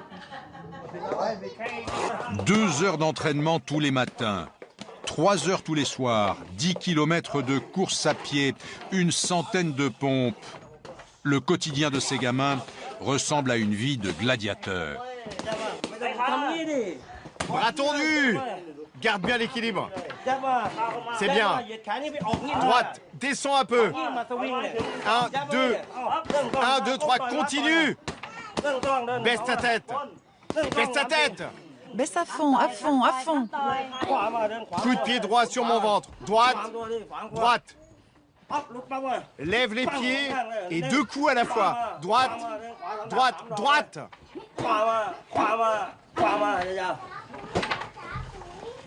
C'est exactement la même chose pour les filles ou les garçons. Je leur inculque la boxe de la même manière. Après, ça dépend de chaque enfant. Mais elle veut continuer à boxer. Elle ne progresse pas aussi vite que je le souhaite. Mais au moins, elle continue. Mint, t'as pas besoin de te protéger. Direct, direct. Utilise tes poings. Il faut pas juste donner des coups de pied. Hey, plus tu grandis, moins tu obéis, toi. Tu me fais chier. Regarde, elle a pas peur de moi.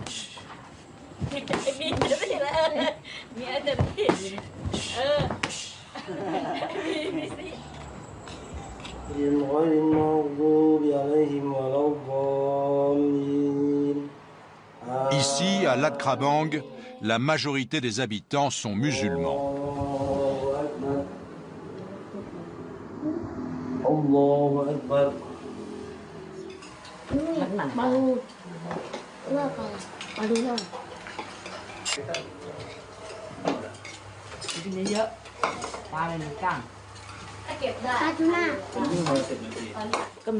Parfois j'ai un peu peur, mais comme les enfants se préparent bien, il n'y a pas de souci.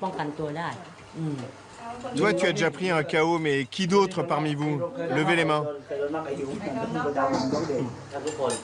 L'univers des enfants boxeurs, c'est l'entraînement la semaine et les combats le week-end.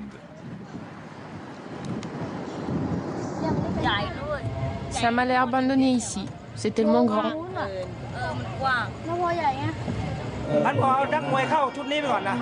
Donc je vais faire rentrer la boxeuse avec mes enfants maintenant. Commence à faire le bandage pour ta petite sœur.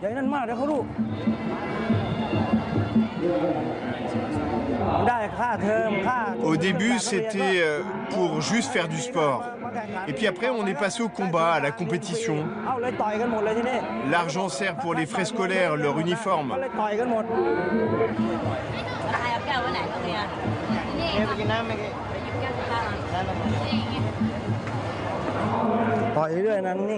Tu tapes, tu frappes, tu donnes des coups sans jamais t'arrêter, ok? C'est toi qui domines. Tu m'as défiguré? Non, ça va. Ne la serre pas trop. Donne beaucoup de coups de pied, devant, de côté. Bien stable sur tes 2 jambes. Bien stable sur tes 2 pieds, compris? Premier match entre Yasmine et Onfa. Tu fais gaffe, hein? Tu montes bien ta garde, tu penses bien à te protéger.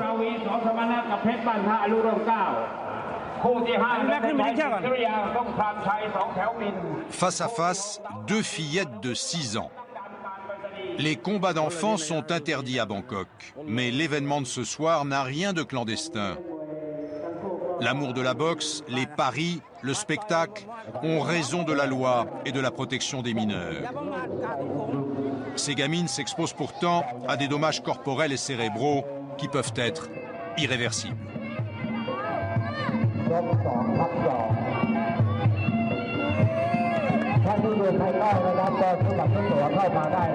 Bouge, bouge, putain!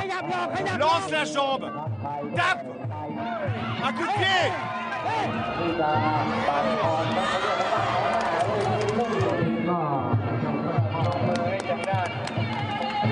Yasmine a gagné par chaos technique au 2e round.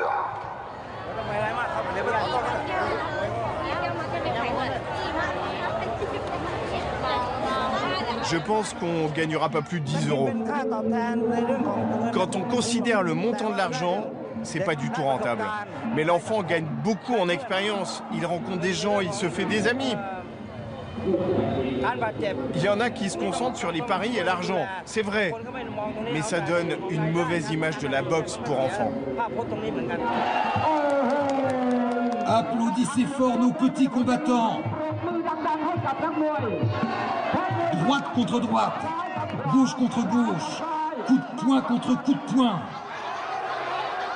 Ils combattent comme deux cobras et je le sais, vous adorez ça. Le public thaïlandais est friand de combats d'enfants. Et plus ils sont violents, plus les enchères montent. Les paris sur ces combats sont beaucoup plus élevés que pour la boxe des adultes. Mais dans le milieu, on ne parle pas de ces choses-là.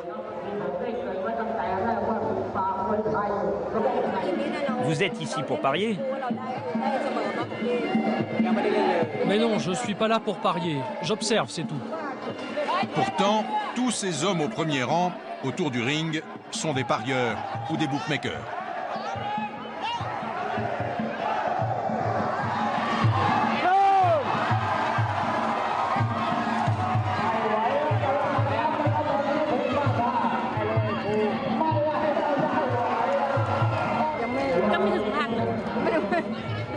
Il était souvent brutalisé par ses camarades. Un jour, mon mari a dit, si on fait tout ça à sa place, notre enfant ne sera jamais un homme. Il faut qu'il sache se défendre. Et c'est comme ça que mon garçon a commencé le Muay Thai. Mais franchement, j'ai peur des blessures.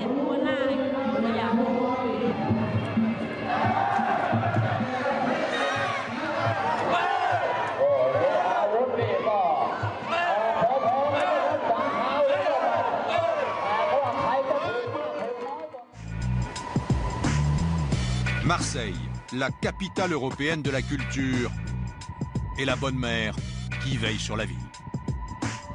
Marseille, c'est aussi les quartiers nord et une guerre sans pitié entre 80 cités pour encaisser les millions d'euros du trafic de drogue. Aider les jeunes des quartiers nord, c'est un sacerdoce pour le centre social Saint-Gabriel. Bonsoir, serre-moi la main, bonsoir. 4 soirs par semaine, Jean-Charles organise le soutien scolaire pour 35 collégiens. Ouais, en fait, ils ont pas et on va les faire travailler là-bas. Ah ouais, d'accord. Alors, on va là-bas. Hein? Je suis pas le 6e. Allez, vas-y. Allez, allez. Jean-Charles travaille à Saint-Gabriel depuis 25 ans. Les animateurs sont bénévoles, ils sont étudiants en école de commerce. Avec des subventions de plus en plus faibles, Jean-Charles propose des ateliers vidéo et des cours de soutien. Des fois, il y a des leçons que je ne comprends pas trop. Je viens ici et les tuteurs, ils m'aident. Et voilà, et je comprends mieux ma leçon. Et pourquoi tu travailles mieux ici qu'à la maison? Parce qu'il y a des tuteurs qui nous aident à faire nos devoirs. On est dans un quartier où les gens ont très très peu de moyens. Élever des gamins dans des cités aussi difficiles que ça, c'est proche de l'héroïsme. Et ben ils suivent leurs enfants de près et ils veulent la réussite. Pour eux, l'école, c'est l'ascenseur social. Bien sûr, il y en a toujours qui s'en sortent pas, qui finissent délinquants toute leur vie, mais moi je dis que sur le quartier, 98% des jeunes, ils sont extraordinaires, ils ont des projets. Après, il y a 2% de délinquants. Les 2% de délinquants sur un confetti. Ces territoires, ils sont petits, ils sont très peuplés.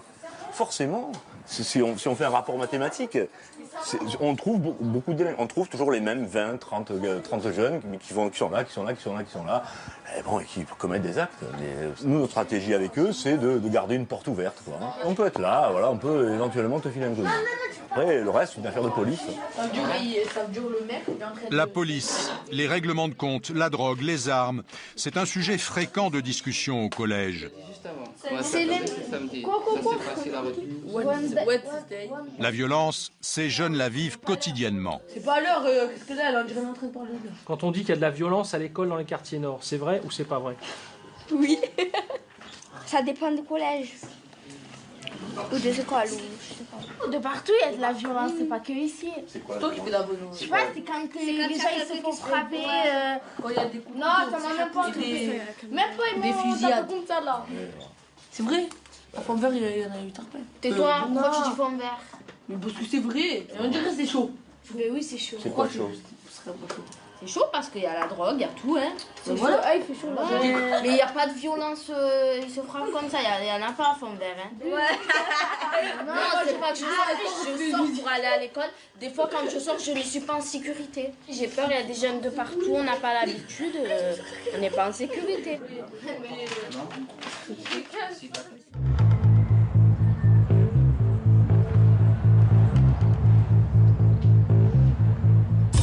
La mer, les Caraïbes, les vacances au soleil, les plages de Guadeloupe sont magnifiques.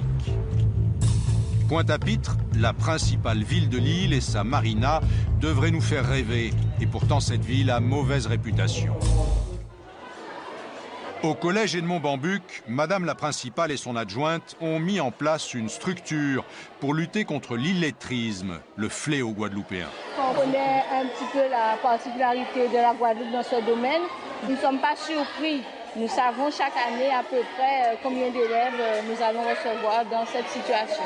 Cette année, on avait 5 non-lecteurs sur à peu près une vingtaine d'élèves qui ne maîtrisant pas correctement la lecture en arrivant en 6e. Nous avons fait des tests et nous les avons vite repérés et nous avons mis en place des projets. Ça leur a permis d'avancer et de progresser. Nous mettons tout en place dès la 6e pour pouvoir les accueillir. Et à la fin de 3e, ils passent le diplôme national du brevet et nous avons beaucoup de satisfaction de ce côté-là. Alors, je vais vous proposer un petit exercice sur ce. Près de 30% des élèves entrant en 6e ne savent pas utiliser correctement la langue française et 20% savent à peine lire.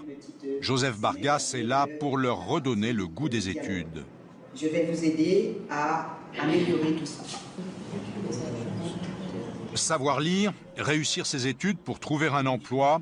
Sur l'île, trop de jeunes n'ont aucune qualification. 60% sont au chômage.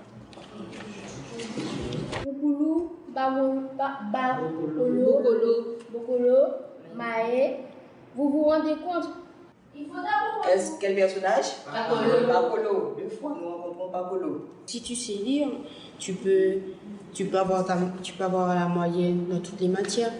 Alors que si tu as une difficulté de lire, tu as ton évaluation, une feuille, tu dois lire pour répondre aux questions. Et si tu as des difficultés de lire, tu ne peux pas répondre bien à ce qu'on t'a demandé. En primaire, il n'y avait pas assez d'explications pour nous. Comparé dans cette classe-là, il y a plus d'explications, on peut mieux comprendre les exercices. Au sol.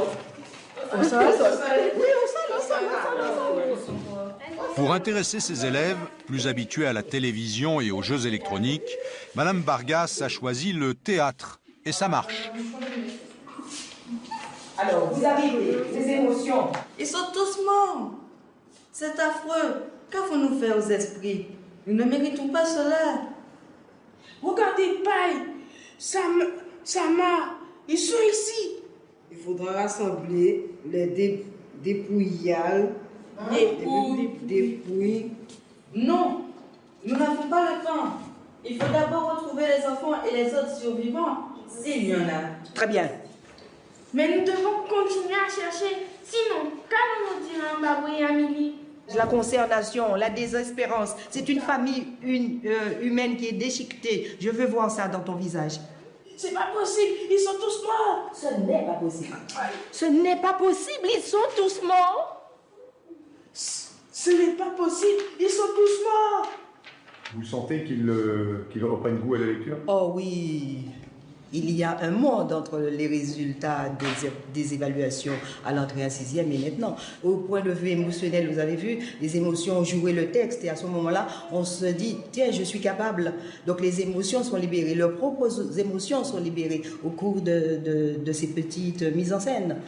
Et puis l'élève reprend confiance en lui, c'est l'estime de soi, c'est un travail, vraiment un travail de fourmi. Hein. Il ne s'agit pas de mettre l'élève devant un texte et on lit. Non, mais pourquoi je suis bloqué? Quels sont les blocages? Et puis c'est là qu'on libère le corps, on libère l'esprit et puis on apprend avec plaisir. Donc lire, c'est aussi lire pour se cultiver, lire pour s'instruire, apprendre, découvrir, être libre, mais ça passe par la lecture. Ils sont encore 60 000 illettrés en Guadeloupe, pour une population d'environ 400 000 habitants. Sans réel effort d'éducation de sa jeunesse, l'île risque de sombrer.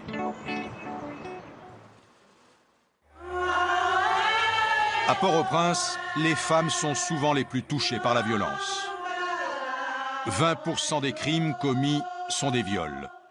Un centre accueille certaines de ces femmes meurtries. Le lieu reste secret par crainte de représailles.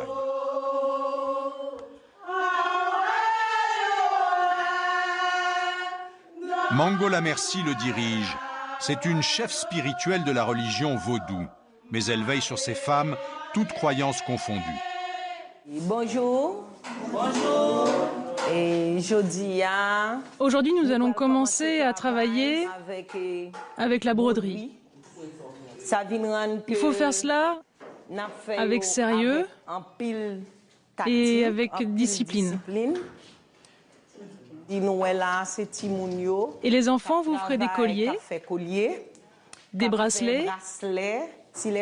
Quand les femmes sont en difficulté, elles sont accompagnées de leurs enfants. On ne peut pas laisser ces enfants-là inactifs au niveau du centre. Aujourd'hui, 17 femmes dont nous ne montrerons pas le visage par respect pour leur douleur vivent au centre. Le mois précédent, elles étaient plus de 40. Nous voulons faire comprendre à ces femmes victimes de viol qu'elles ne sont pas exclues de la société. C'est les accompagner pour les réintégrer dans la vie sociale. C'est donc leur apprendre un métier utile pour demain. Si elles sont victimes de viol, ça ne veut pas dire que la vie est finie. Au centre, tout le monde met la main à la pâte. En cuisine, on s'affaire déjà au menu du riz au lait de coco et quelques haricots. Cela fait 20 ans que Mango Lamercie travaille dans le social. Jamais elle n'aurait imaginé que les viols allaient autant augmenter après le séisme, conséquence de la promiscuité dans les camps ou dans les bidonvilles. Elle a ouvert le centre dans l'urgence il y a 2 ans. Aujourd'hui, il est là pour durer. On a une capacité d'accueillir à peu près 22 femmes. On a pu héberger près de 52, 40, 42, 44. Ça varie à tout moment. Le centre compte 14 chambres, mais il va devoir s'agrandir en renforçant sa sécurité. Nous, on est obligés de placer ce centre d'hébergement un petit peu éloigné de la capitale. Si les agresseurs sortent spécialement dans la même communauté que les victimes, il faut que nous, au FAVA, lorsqu'on héberge ces victimes, qu'elles se sentent en sécurité. C'est la raison pour laquelle, vous voyez là, et c'est un guérite qui construit spécialement pour nous, jusqu'au coude. Juste dans le coude, nous. Mango sait qu'il faut les prendre en main, ces femmes blessées, les accompagner dans les moindres détails du quotidien. Ces femmes et leurs enfants restent 3 mois en moyenne pour se reconstruire. Ok, on s'assoit. Pour apprendre à vivre ensemble, à manger ensemble, c'est parce que là, ici, au niveau, dans ce centre d'hébergement, on est une famille. Chacun prie leur Dieu selon sa foi. Cela tient parfois de la méthode Coué, comme avec cette chanson, l'hymne du centre, écrit chaque jour au tableau.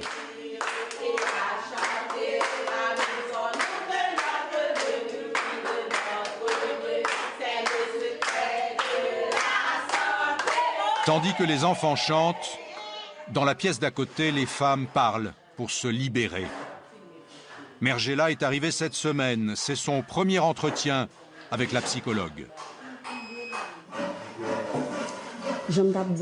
Avec moi, sois à l'aise, ne te gêne pas, ok? Parle simplement avec franchise, ok? Je vois que tu as une cicatrice. Pourquoi? D'où ça vient? Ils m'ont blessée avec des tessons de bouteille. Est-ce que je peux vous montrer d'autres choses? Parce que j'ai été aussi frappée dans le dos. Ok.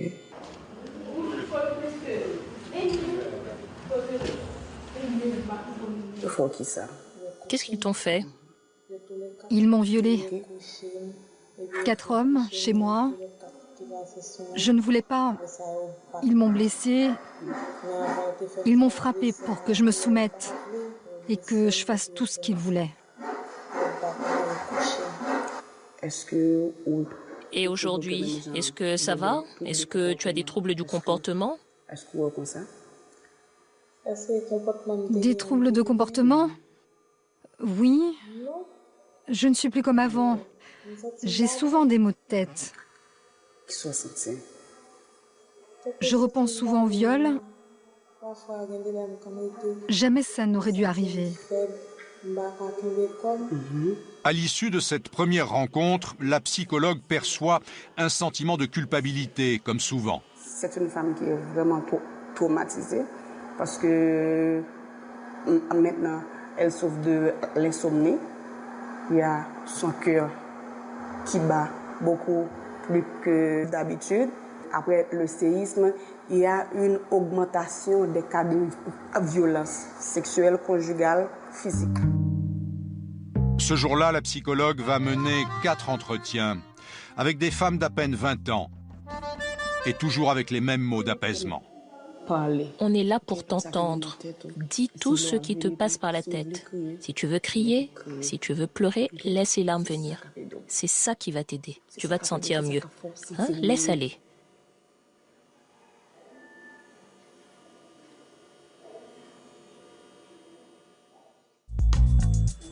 À Marseille aussi, les femmes sont victimes d'agressions. Wafa a même dû quitter la ville.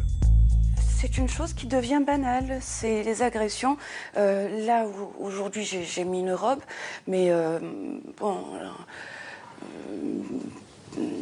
d'habitude, on essaie de se cacher, puisque c'est quand même... faut éviter de provoquer les personnes. Et vous avez été agressée ? J'ai été séquestrée, on va dire. C'était assez violent. J'en ai même pas parlé à ma famille tellement c'est banal sur Marseille. J'ai pris pas mal de coups. C'était un boxeur. Et pendant 6 mois, je n'ai pas pu bouger puisque j'avais des bleus de tout le côté. J'en parlais tout à l'heure, je parlais de création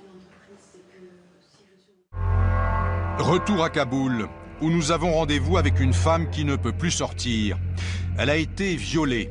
Et en Afghanistan, c'est elle qui est montrée du doigt. J'étais étudiante en littérature. Mon violeur était étudiant. Lui aussi. Je lui plaisais. Il m'a invitée au restaurant. Je ne sais pas ce qu'il y avait dans la nourriture, mais j'ai perdu connaissance. Finalement, 9 mois après, j'ai accouché. Quand mon bébé est né, je me demandais qu'est-ce que je fais maintenant. Jusqu'à quand je reste chez mon frère? Si mes parents l'apprennent, je réponds quoi? Aujourd'hui, mon violeur est parti avec le bébé. Croyez-moi, il a changé de numéro de téléphone et depuis, il ne m'a donné aucune nouvelle. Je le jure devant Dieu. Aucune statistique n'est disponible concernant les femmes victimes de viol. La règle, c'est le silence.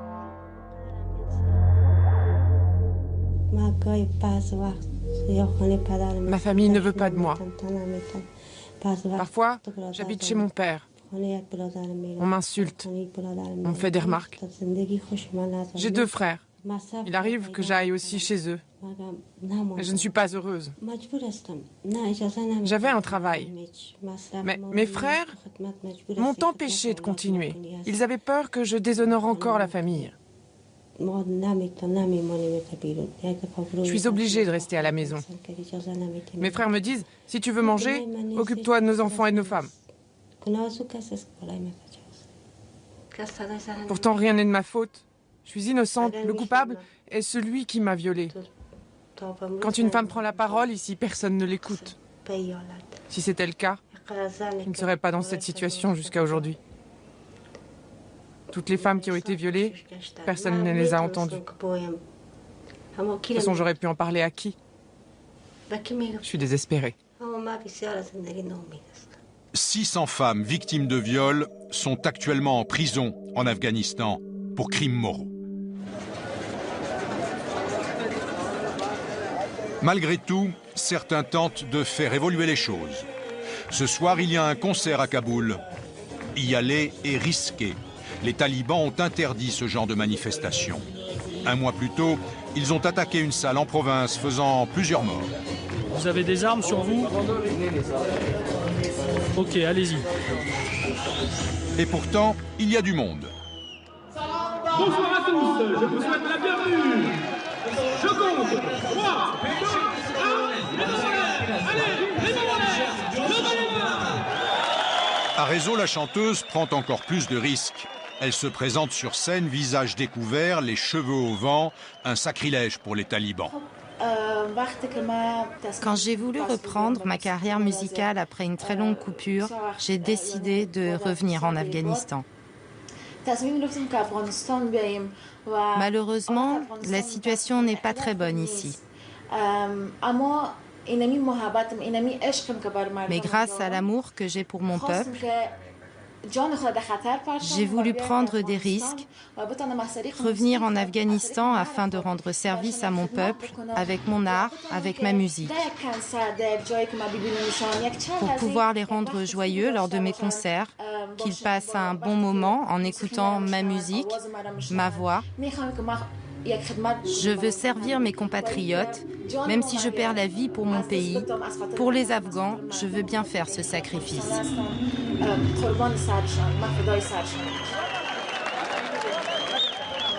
Maintenant, je vais vous chanter une chanson dont je suis certaine que vous la connaissez tous. C'est la chanson Alaya. Je vous remercie.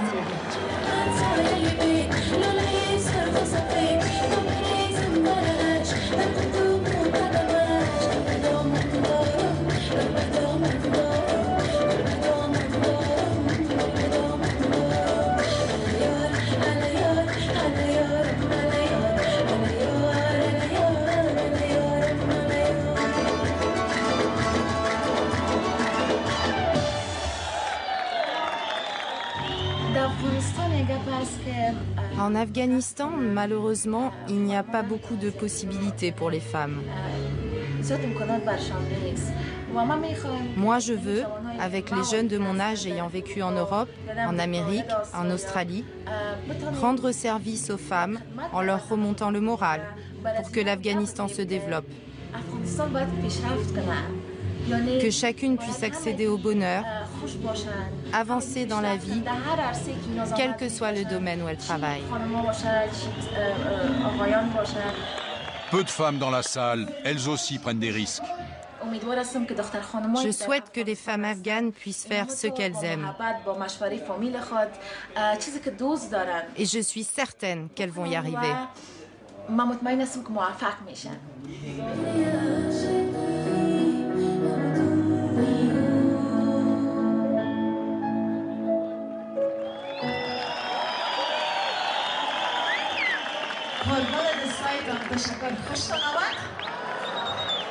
Entre Amsterdam et l'Afghanistan, Arezzo rêve d'un avenir meilleur pour les femmes afghanes.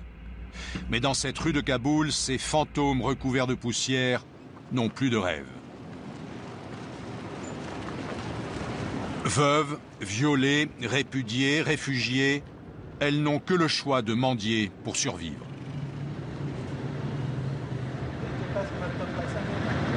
Parfois, les automobilistes nous donnent 10 ou 20 centimes. Personne ne les regarde, ne les aide. Une mort lente dans l'indifférence générale. Ça fait 3 ans que je suis là. On vit sous une tente. En fait, on n'a pas de vie. On n'a pas de terrain, pas de logement. On vit sur le terrain des autres.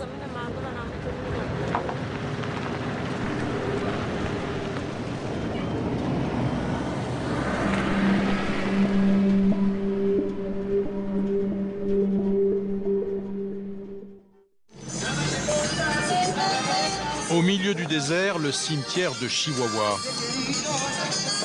Aujourd'hui, c'est l'enterrement de Paola. Toute la famille est là. Il y a aussi ses amis, grosses voitures, musique à fond.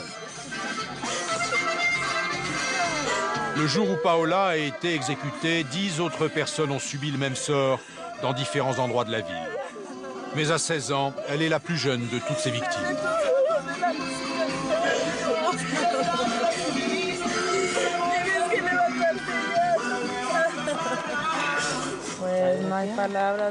Il n'y a pas de mots. Je ne sais pas comment ils ont pu s'acharner sur une fille innocente. aussi gentille, pleine de vie, pleine de rêves. On vit une époque où les jeunes sont violents, des jeunes qui n'ont aucune conscience, des arrivistes. Le pire, c'est qu'il n'y a personne pour leur montrer le bon chemin, ni pour les écouter et les comprendre.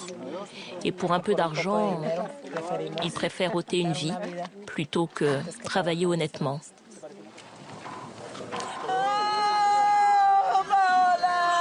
Ces 3 jeunes sont des tueurs à gages qui s'affichent en toute impunité. Ce sont aussi des amis de la famille. L'argent facile pour les uns, la misère pour les autres. La moitié de la population de Chihuahua vit sous le seuil de pauvreté, loin des beaux quartiers et des responsables politiques. Pardonne-moi pour ne pas avoir été une bonne mère, mon petit bébé.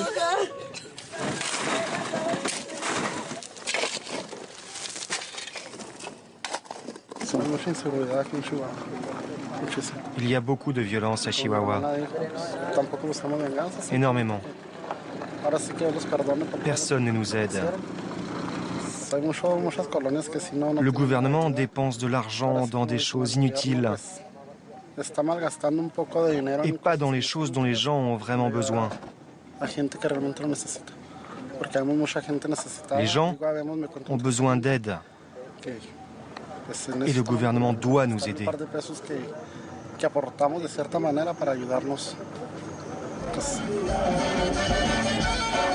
Les amis de Paola ont promis de la venger. C'est une question de réputation, une manière de conserver la main sur leur quartier abandonné par la police.